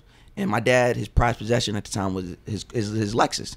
Because like him and my uncle, they had, started a company, mortgage company. And it was so good that, this big conglomerate called Exit Realty, they came and was like, we want you to handle one of our franchises. They were getting to the money. And this is at the time, like right before the housing crash. So when everybody was getting a house, I'm talking about, I've never seen my family with this much money. Like, there were new cars. Like, my mom went and got a new minivan. My dad got the new joint. And at the time, like, the running joke was their cars were shitty. Like, shitty. Like, they had this, like, not Pathfinder. Fuck. Pathmark. Almost Pathmark. I can't think of the name of this shit. It was this terrible Jeep. What were you pushing? In a Suzu. No. Fuck. It was a minivan. My mom just wanted a minivan because there was so many of us. And then my dad had this like Volvo. Had this black Volvo that he would clean the shit out of. So it was like, if you're black and you're in a neighborhood, you know that every old nigga has that one old car that they keep mad clean. That was my dad's Volvo. Is this a bit? No, it's the... I'm telling you the truth. Corey's nodding his head yes. I'm telling you the truth. Like, there's one old nigga that just keeps the car mad clean. No, but you just delivered it like, hey, I don't know. But Anybody here from the block? anybody, just so you'll know this. But so like his prized possession was that Lexus. He had a brand new 05 Lexus ES300. Shit is clean. To this day, that shit is in pristine. Somebody came and bust the windows. And so we hear the windows busting. My room's in the front, and this is like in the midst of me having issues with everybody in Wyandotte. So I'm like, in my mind, I'm like, oh shit. So in my mind, I don't even think, because my dad is no longer that gangster guy that he was before he met my mom. Yeah. So in my mind, I'm like, I gotta defend the house. So I grab my gun and I run out the side door, because I'm like, they broke the car was in front of my window. So you gotta run this way. So I'm like, bet I'm gonna catch these niggas. I'm gonna light these niggas up. So I run out the house and I come out, and before I can even let off, I don't see nobody. So now I'm coming around the side of the house, and then I hear, because we have an alarm system, so I hear something go boop boop. So in my mind, I'm like, niggas are in the house. So when I run around the corner, it's my dad. He got his thing and he pulls on me. And we're literally sitting there like, what are you doing with that? And he's like, what are you doing with that? And I'm like, well, somebody just bust these windows out, so I was gonna bust them out. And so that was the first real conversation we ever had, and just as a man, him being like, you don't bring no, gun into no other man's house. Like, you my son-in-law, but I could blow your head. You feel what I'm saying? Like, that was a real conversation we had. It's like a Denzel Washington movie. It's the truth. You feel what I'm saying? Like, it was just like the way I was living, and then him being who he's always been. Yeah. Like, it was just like disrespect. And I was like, all right, cool. And then the very next real conversation was that one, the day before I joined the military. He's like, son, you gonna lose your life out here. And like, we're not a real soft family or like feelings family. Right. Like, my parents don't tell me I love you all the time. I don't remember the last time my mom said I love you. You feel what I'm saying? Like, I remember the last time my mom hugged me. I know she loves me. She's good. But like, that's just not who we are as a family. Like, we're a jokey family. Like, we are always cracking jokes on each other. Like, I'm always telling my dad, hey, get your fat ass out of here. Like, is that what you said when he pulled a gun on you? Yeah. No, when he pulled a gun, I was like, nigga, you almost died. And so when he says, so we're sitting down in the living room, never forget, he's like, son, I love you with all my heart. And you're going to die in these streets. And I'm not going to have that. So it's not even an option of you not joining and living elsewhere, because you'll have to go through me. Mind you, I'm 18, and although I think I'm super tough, my dad's 6'2", 220. Nothing I could do with him. So me going through him wasn't an option. What does he have tattooed on his back? Yeah. Nothing. My dad, that's what I'm most scared of. My dad don't have no tattoos. So, like, yeah, there's no incriminating marks. So that nigga, he's up to something. He looks like every other black guy. Like, literally, he's up to something. So, did you have any hesitancy because you got an infant daughter at home? Although I had this thought process of I'm a dad, it didn't hit me that I was a dad. So it was like, oh, well, fuck it. You know, I'm some money back home. I'm about to live this life because, you know, you go into the recruiting office and they're like, yo, you could do this and you can go here. You're going to get all the bitches and you're going to get all this money. I'm like, yo, word? All right, let's do it. So the day comes, we all go to MEPS, which is at the bottom of, it's called Fort Hamilton. And it's at the bottom of the, it's at the bottom of the Verrazano Bridge. So that's where everybody who joins the military in New York, New Jersey, and some of Philly, they all go there. And me and my cousin, we go in, and then like an hour into it, I don't see this motherfucker. 2 hours, I don't see Quentin's bitch ass at all. I'm like, where the fuck is he at? I'm texting him, no answer. Officer bitch ass. No, like he's just a bitch ass. Oh, private. Because this motherfucker gets in there and pussies out. Really? He says something's wrong with his leg and he can't do the rest of the physical. What was wrong with it? Nothing. He's a bitch. That's what's wrong with him. So, but I've signed my name, and they scare you. For anybody who does this, they're gonna scare you. Don't fall for it. If you sign your name to go to boot camp and you don't show up on the day for boot camp, they ain't gonna do shit to you, but throw your application away. They had it reared in my head like, you already signed your name. If you back out, it's an official. You're going to Fort Leavenworth. Like, I'm like, what? I could do Yaphank or Riverhead. I can't do Fort Leavenworth. Like, it's a fort. So, had you ever been out on the water before?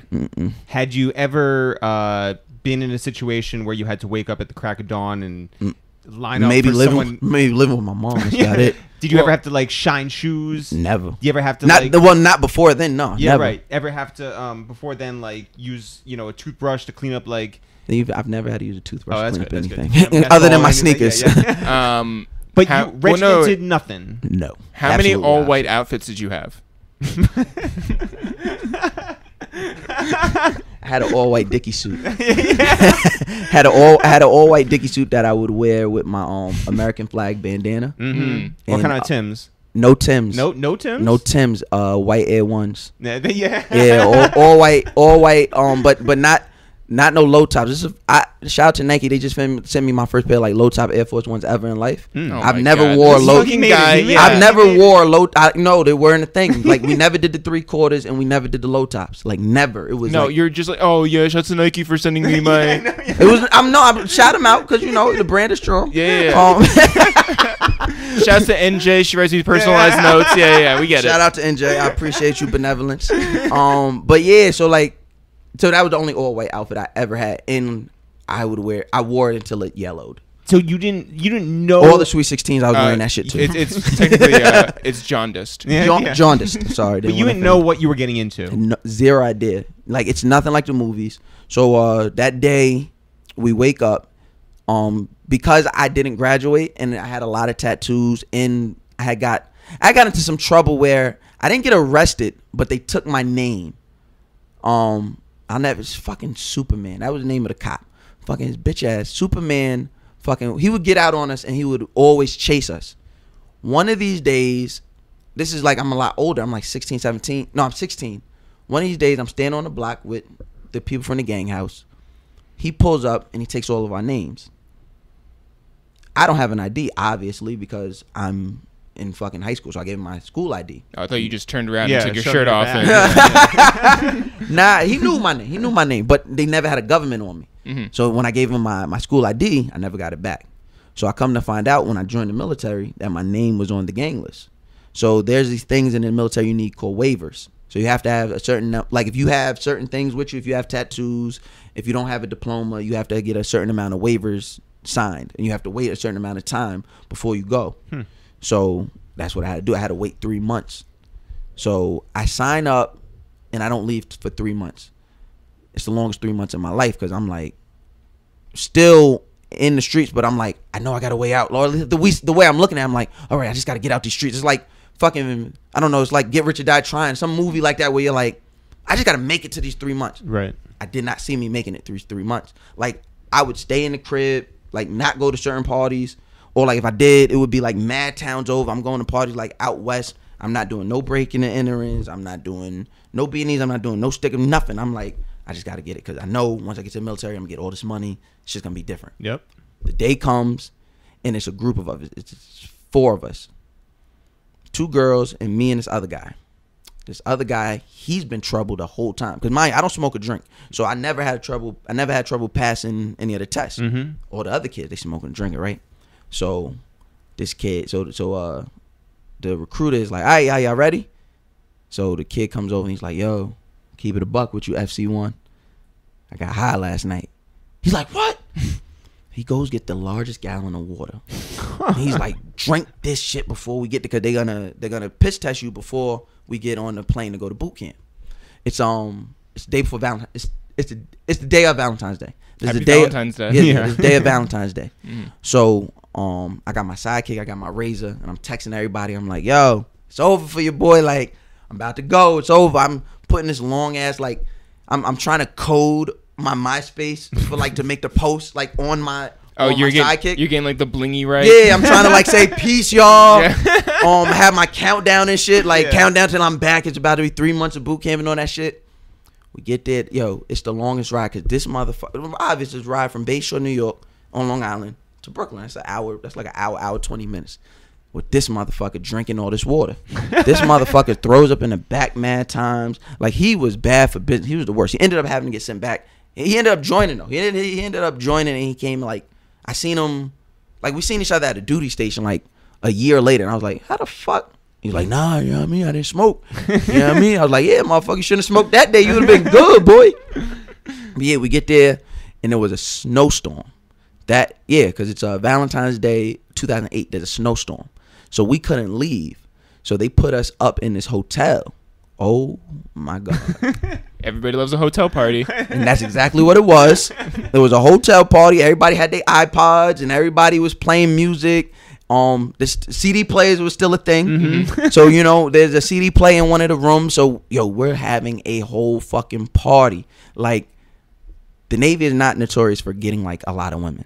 All the women that join the military usually either go to the Marines or go to the Army. But it's all of us. Everybody from the New York, New Jersey area that was going to any branch of military was leaving from that.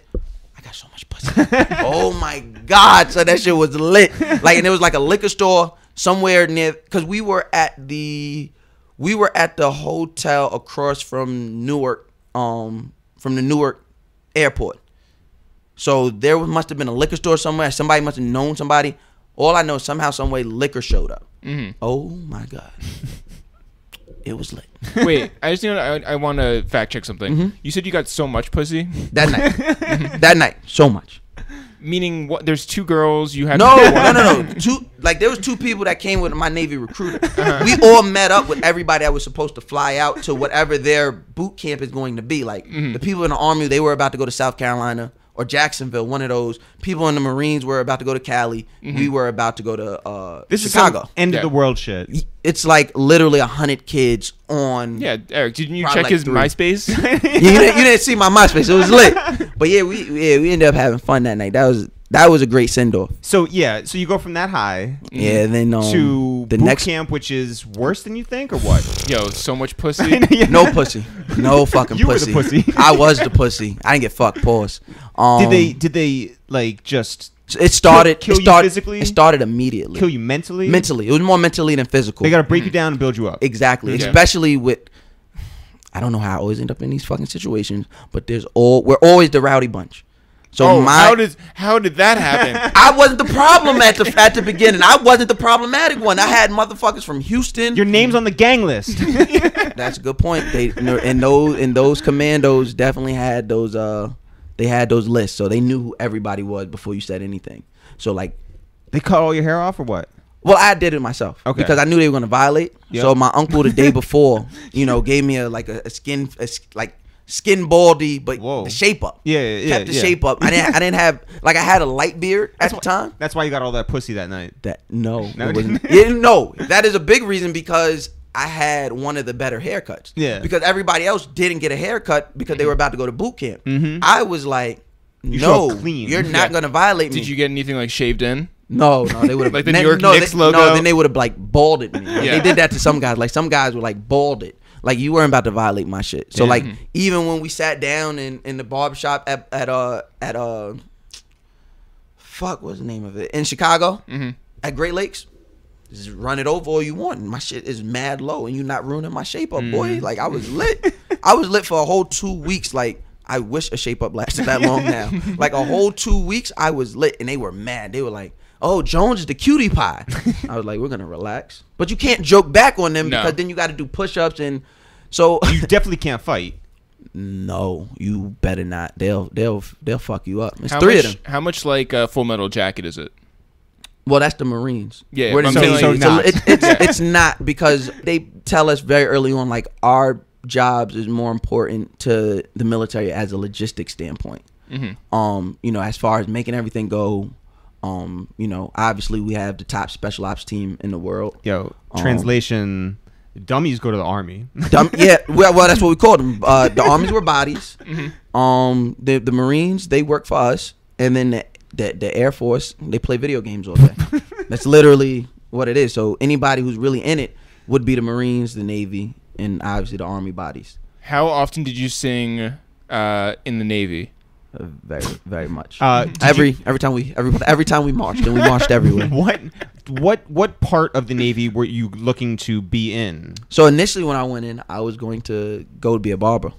Like I figured like that would be the easiest way. Yeah. I'm always thinking of like long term. Yeah. I'm like, all right, I go in, be a barber. Figure like I get a shore duty billet. No. Which means like I'll get somewhere where I don't have to be on a boat and sit there. But that was when my cousin was supposed to join with me. Once he left, an opportunity opened up for,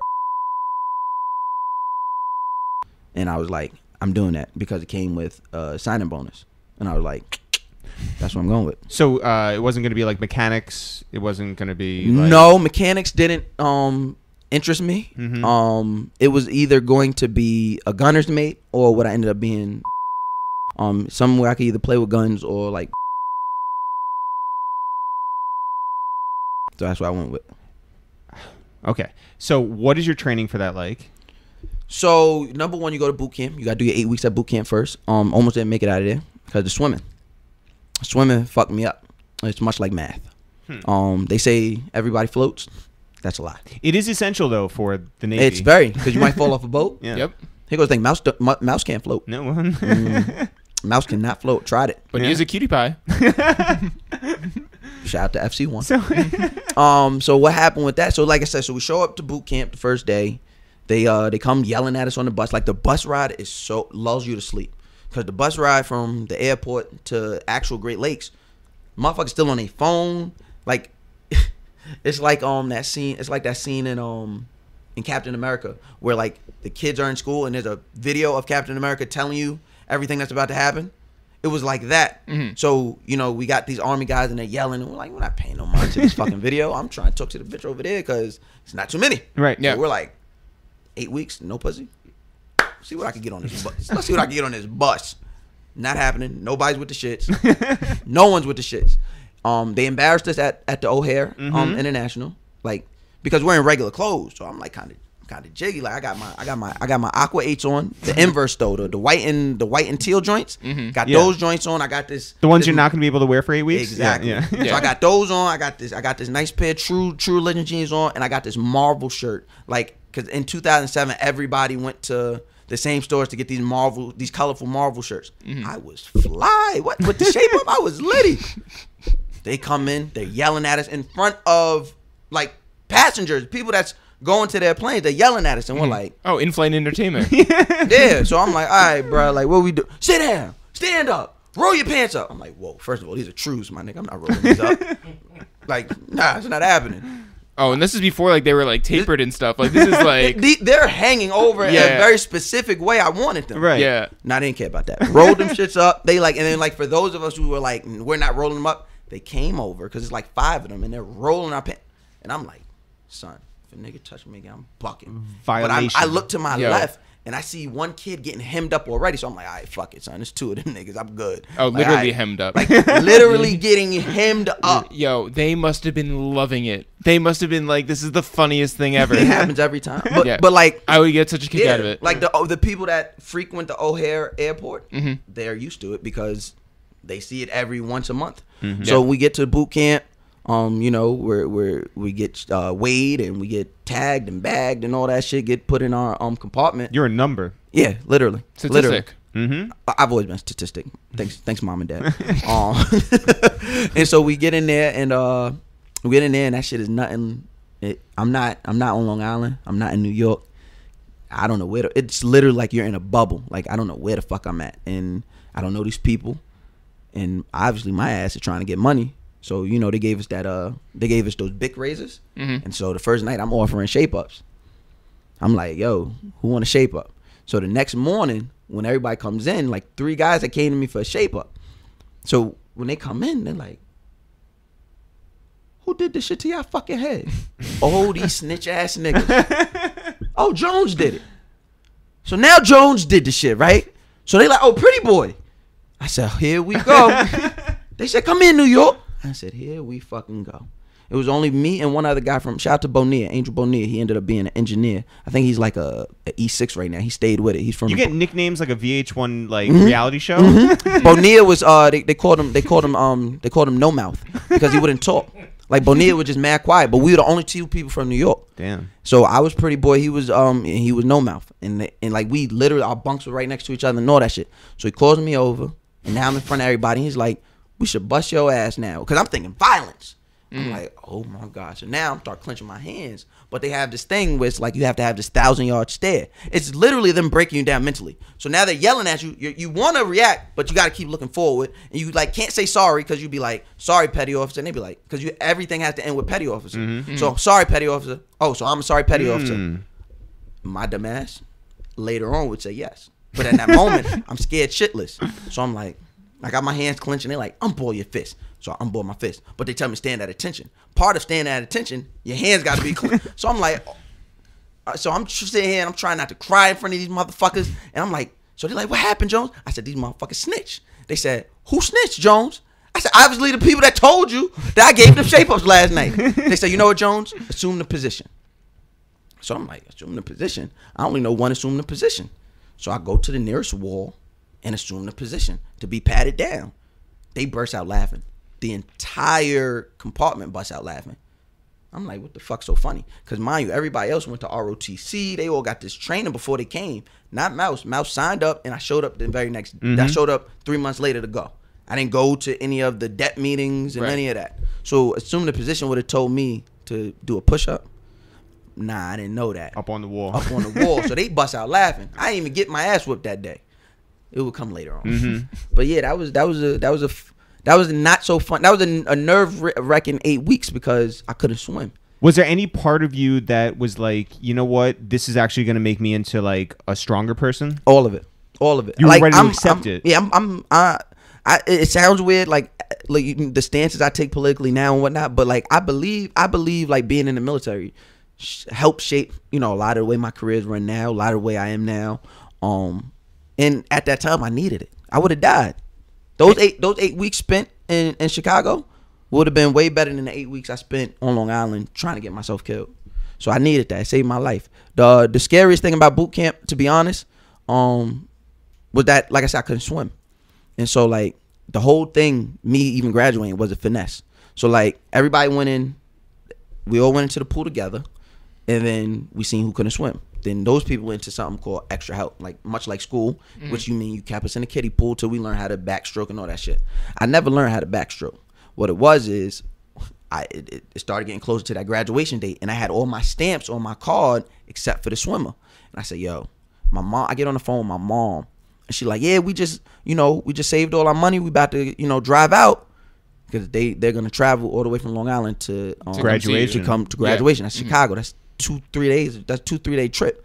I'm not disappointed. I did not give my parents a graduation. I'm going to give them a graduation. Right. And so I remember saying that night when I got off the phone with them, it's much like jail. Like you get one phone call, and I'm like, all right. I said the next day, I said, whatever I got to do, I'm going to get that stamp. So, Pretty boy Jones is back. You know he can't swim. All right, push me in the water. I come up because I can get that part. Underwater, I'm amazing. It's when you break the surface. Bad for business. Yeah. Well, then I'm good now. Yeah. And so I hit that backstroke and I'm sinking and I see the yellow pole that comes every time for me to grab and pull out. And I'm just like, yo, fuck that pole. Like, and as I'm pushing in my mind, I'm saying I'm moving. I'm not going anywhere. So the guy comes out and pulls me out. He's like, yo, didn't you see the pole? I'm like, yo, I just wanted to graduate, son. He's like, whatever, Jones. Somebody else is actually drowning. Somebody is drowning. It's their first day. They are literally drowning. So all the attention goes over there. Where does Mouse go? He goes to the pass side. Got that motherfucking stamp. Because my parents were not about to come. Right. And I just didn't, at that moment, I didn't see myself ever learning how to swim. So it was just like. You just stayed away from every, like, edge of the once boat. I got out of there, they threw we had a party that day. Because I was the only person. None of our people dropped. Like, nobody from our compartment rang the bell. Nobody dropped. Everybody was still there. I was going to be the only person who didn't make it out of that class because I couldn't swim. So we were at like 99%. And like, for the guys who job is the petty officers who like teaching their billet, that looks good on them. Like if they have 100% class rate. All three of those guys were brand new. So it looked really good. So they always used to be like, Jones, all you have to do, like, I'd be on watch at night and, one of them would come in and be like, Jones, just pass it, man. Pass it. Everybody loves you. We don't want to leave you behind. I'm like, all right. So when I came in, like, we had a little party. Like, they closed the door and, like, they called it Liberty, which just means in real military life, Liberty is like when you get to leave base and, live your actual life before you have to come back the next morning. So Liberty to us would only happen on Sundays. And, like, we'd be able to write and we'd be able to wear what we want to wear. Like, not our actual clothes, but, like, we'd be in our shorts and boots and, like, just relaxed. We had that shit, like, the whole day. And, like, everybody was mad happy that they was like, yo, you did it. And so I go over to Bonilla and I'm like, he's like, yo, you did it. And I said, no, I didn't. And I lied. And I'm hoping, and we got 3 more days. I'm hoping they don't fucking find out. I'm hoping they don't run the fucking cameras back and come back and get my ass.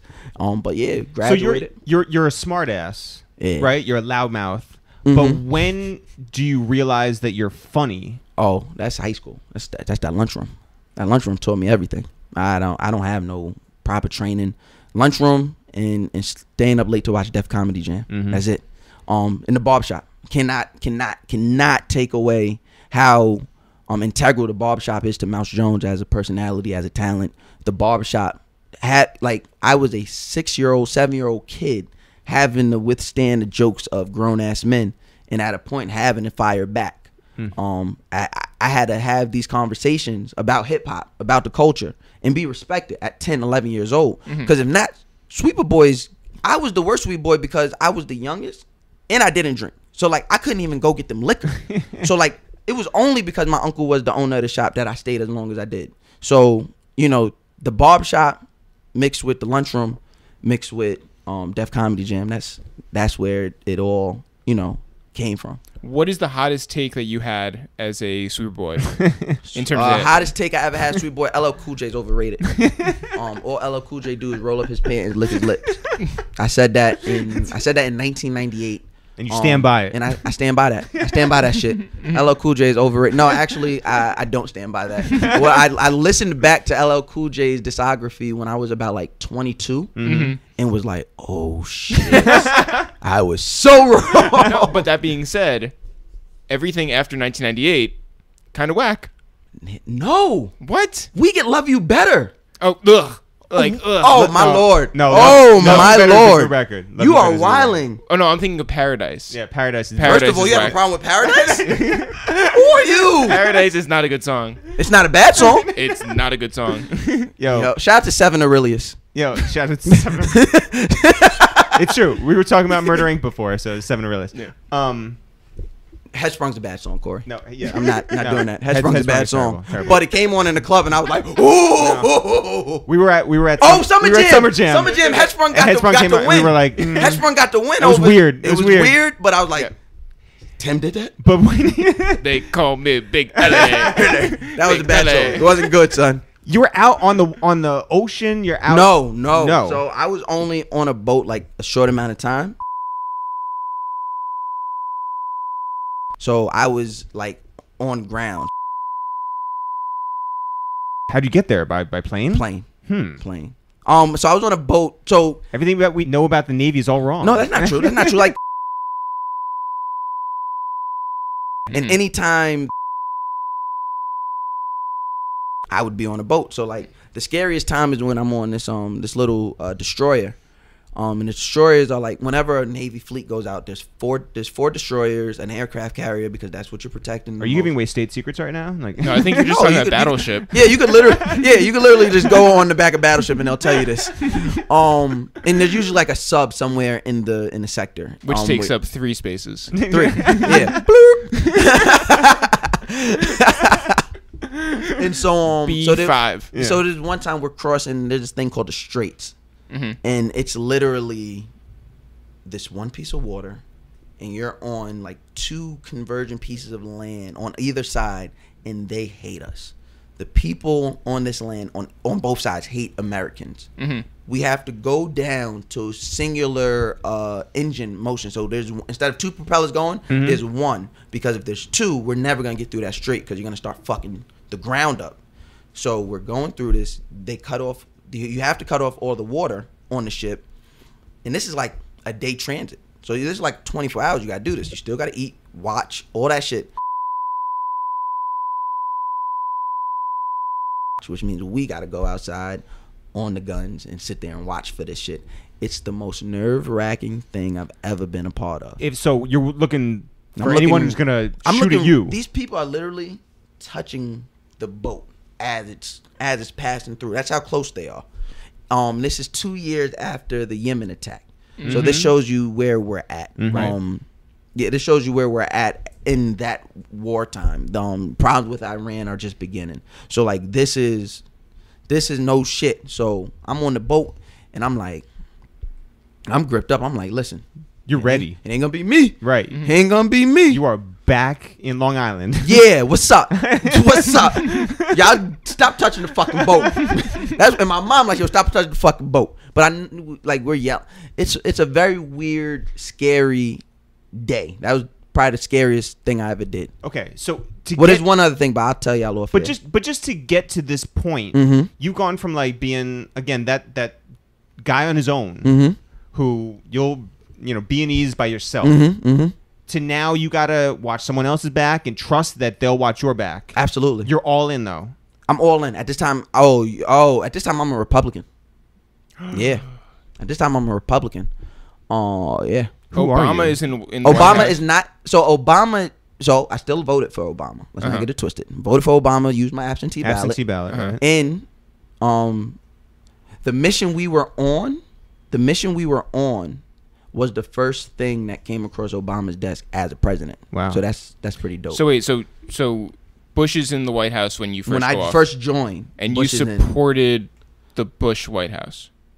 I didn't support the Bush White House, but he's your commander-in-chief. He's my commander-in-chief, right. And I was like bought in at the time. Like, no, like fuck that. Like, that's the boss. I don't care how I feel about him. And honestly, I'm coming right out of high school. I don't know too much about politics.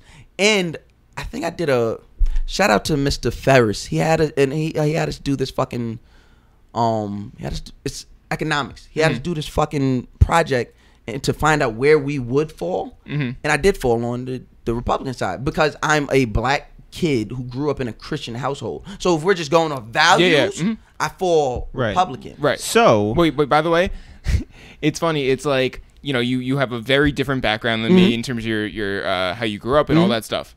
And yet the one thing I can't seem to get through my head is that I'm like, I just don't understand how you could be a Republican. Well, like I said, like the moral values, I was like, gotta be. Obviously, we're not talking about actually using those values. But while you're in this, you've gone like that whole boot camp thing, that era, that whole thing.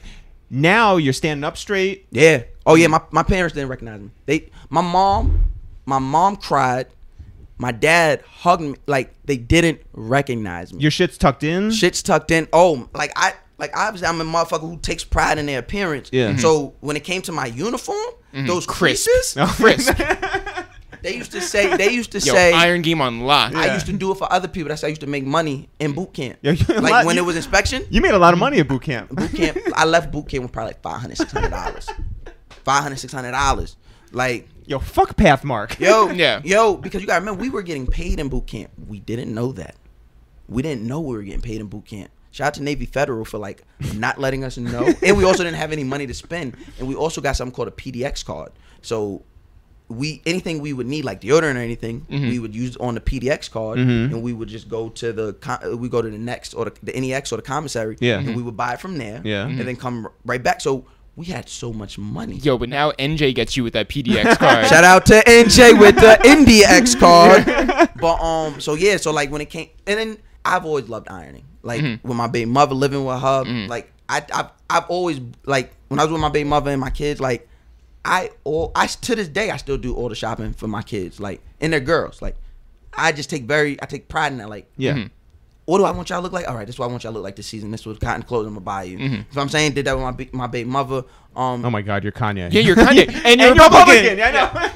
At this moment, I'm not a Republican. Just want to put that out there. I'm not a Republican right now. I'm in the middle. I take nobody's side here. Oh, sure. I'm on the side of right. Yeah. I'm on the side of right, and the motherfucking right now is wrong. But so like in ironing, it takes an eye when you got to put a crease in it, right? Like I don't put crease in my clothes now. I just iron it so it's not wrinkled. Do you crease your denim? Come on, get the fuck out of here. No, never ever. I was born in 1989. What the fuck?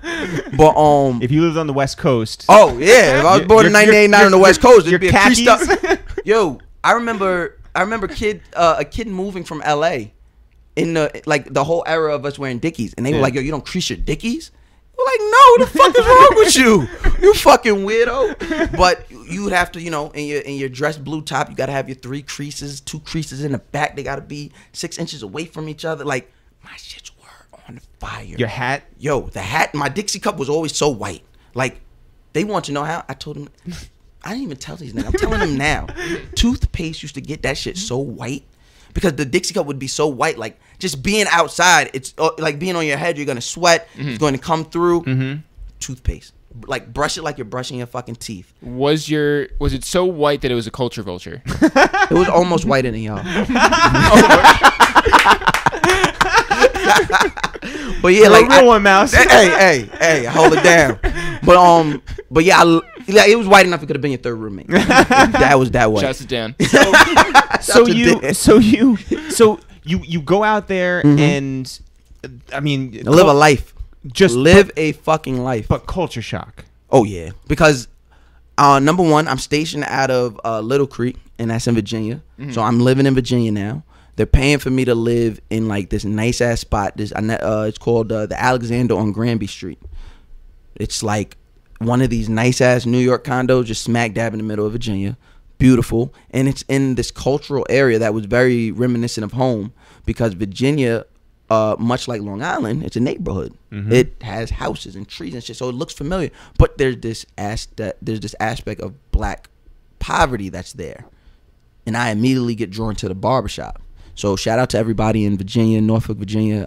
Capital Cuts, I used to cut at on Granby Street. Shout out to Rick, that was his shop. Capital Cuts is like a big. It's like Do we have like a chain? Yeah, but do we have chain barbershops in New York? We don't have no chain barbershops in New York, right? I mean, there's like Supercuts or any of those. No, that's not cultural. Like this was like Capital Cuts was a black ass establishment, and also you gotta remember Virginia's a Navy town, so everybody, a lot of people that like a lot of people I'm coming into contact with are from New York, right? And they just either was in the military, got out, caught a felony, and couldn't leave Virginia, or just retired and doing other things within the Virginia community. Big military town, huge military town. So when I'm going there, it's like, yo, I'm the man. Like they see the badge on my car, they see my uniform when I get out the car, they know, oh, I'm the man right now. Then and your shape ups, A1, I still get in trouble. So your shape up is not supposed to be boxed. Right, like the way we get shape ups are wrong. Well, in the military would be wrong. It's supposed to be rounded. So if you look at Obama when he was in office, and it looks like, yo, what the it's almost there. But even he has to get his hair cut a certain way. Commander in Chief. Exactly. He got the top of the chain. Like You're not supposed to have the teardrop sideburns, no beard. What it was is I would shave with cold water and get the bumps on purpose, so that way I didn't have to shave. So, and I'm a corpsman who writes his own no shave shit. This guy. Yo, what a sacrifice. It was for like a week, and then the bumps went away once the hair grew in. And you had no gauges in your ears. No earrings, no nothing. Okay. They don't play with that. No earrings. Right. That shit they weren't playing with. But you just can't have an earring in uniform. Yeah. But I'm not. I never could wear earrings because my earlobe is too big. So when I would put the studs in, they would like do this. So I'm not about to be nobody's science project. So I was like, fuck it. And I also didn't have like the thought. I didn't have the wherewithal to be like, hold on, put my earrings back in. I don't give a fuck. So how many years did you have to put in? I had to put in 4. I did 3.5. I got a humanitarian transfer because some shit I went on with my daughter. Oh. So they gave me the opportunity to get out and go fix that. And so because it was interfering with my military duty. Right. So you came back to New York. Oh no, I stayed in Virginia. So I handled that with my daughter. Yeah. I'll tell you guys about that off air. You know. Say that on here. Somebody somewhere is getting in trouble. But yeah, handled that situation with my daughter. Went back down there because at this time I've already immersed myself in the culture down there. So I'm now this young kid that's going out. I'm cutting hair at Capital Cuts. College kids know me. The street niggas know me. Your mouse? No, I'm mousy still. Mouse didn't come until I started doing stand up, which doesn't come to 2010. Okay, you're so mousy. I'm still mousy from New York.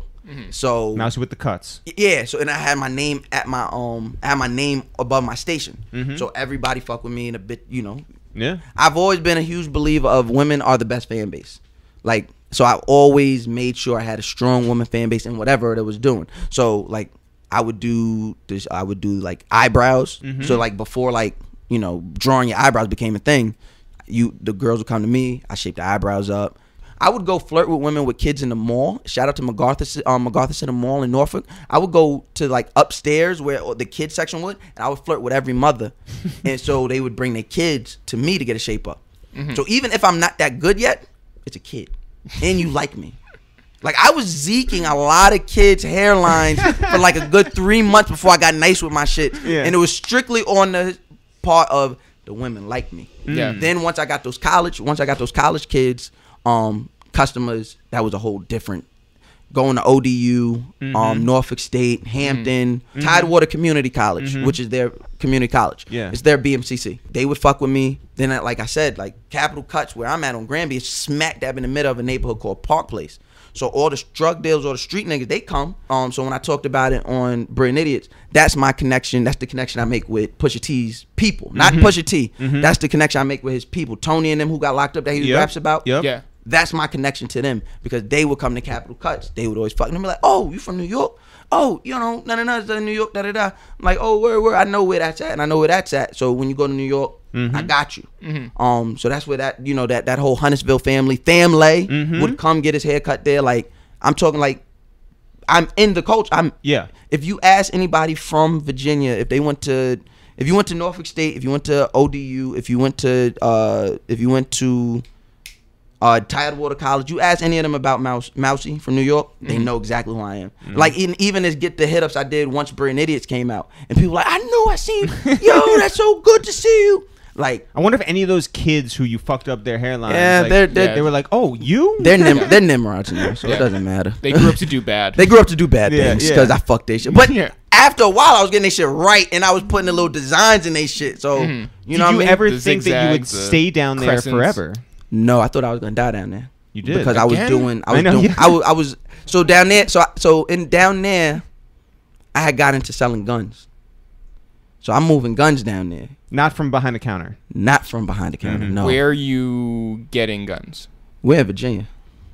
That's all I'm gonna say. Like we're in Virginia. Like those guns come right. The Amtrak station. Yeah. Like, they come through everywhere. Well, I just didn't know if they were coming from like the Navy or something. No. What are you doing? You're wilding. What are you doing? straight off the boat. Fresh off the boat. Hey, this podcast done. I gotta go. Thanks everyone for listening to this new episode of A Waste of Time with It's the Real. Remember, this is part 1 of 2 episodes with Mouse Jones. So we're going to continue right from where we left off this Thursday. go back and check it out. A bonus episode of Waste Time with It's The Real this Thursday with Mouse Jones. Jeff, if people want to find out more about us, people want to find out more about this podcast, people want to find out what is going on in our world, where can they go? You can always go to ItsTheReal.com, ItsTheReal.com. No apostrophes, no spaces. You can always find all of our merch, all of our tour stuff, all of our just everything at ItsTheReal.com. If you want to find our podcast, go to SoundCloud.com/awasteoftime, or you can go search on iTunes, search for A Waste of Time with It's The Real. We are also on all streaming services, I believe, including Tidal, Apple Music, Google Play, Spotify, for both our podcast and our album, where we are rapping alongside actual rappers like Bun B and Currency and Smoke Dizza and Tunji Ige and Jazz Cartier and many more, including our song Sugar High, which features both Currency and Smoke Dizza. Yes. And that is all on our album Teddy Bear Fresh. Yeah. You can find us on Twitter at It's The Real and Instagram at It's The Real. I'm not going to name all the other places that you can find us because we're usually not there. And also, that's good enough. Yeah. That's a lot of work. Yeah. We try to do as much as we can on those two platforms. Go check us there. Yeah. Jeff, we like to shout out the people who appreciate us because we appreciate them. So, who do you want to shout out today in hopes that they will go spread the word about A Waste of Time with It's The Real? I want to shout out Stressito Smitty. Whoa. Sazon Smitty. Wait, one more time. Stressito Smitty. Little Stress. Shout out to him. Who said, I met at It's The Real yesterday and I told them I only noticed them because they looked like they didn't belong there. LMAO, super cool guys though. Now the thing is, I didn't talk to him. Didn't belong. But, okay, that doesn't matter about us not belonging at this place that we obviously belonged at. We were up in the Bronx, we were at Greatest Day Ever, Metro Boomin was performing, Young Thug was performing, but this guy said that he talked to us. I don't remember talking to him. I have no idea who this guy is. Maybe it was too loud and I didn't hear what he had to say, but I promise you I did not talk to you, Stressito Smitty. Well, we appreciate him shouting us out. I don't know. Make it up to us now by telling everybody you know to go listen to our podcast. Stressito Smitty. I, Jeff, want to shout out somebody we actually did talk with yesterday. Yeah. Xandra Bullock. Xandra Bullock, we finally met him. Our friend. He works in the business, and we're super proud of him, and we know him from our Instagram lives, and it was dope that he recognized us, came up to us, and did not say, hey, you don't belong. He was like, yo, I love all your episodes. I'm from Atlanta, Georgia. I said, you must love the Taylor Rooks episode, and the Rembert episode, and the JID episode. He's like, I love all the episodes. We so appreciate Xandra Bullock, who has been a A1 fan as far as It's The Real is concerned, and good dude. Good dude. Great dude. Thanks for saying what's up. Make sure to check back this Thursday for part 2 of Mouse Jones. The second half is just as exciting as the first half. Not for real, for real. Sure. See you guys on Thursday.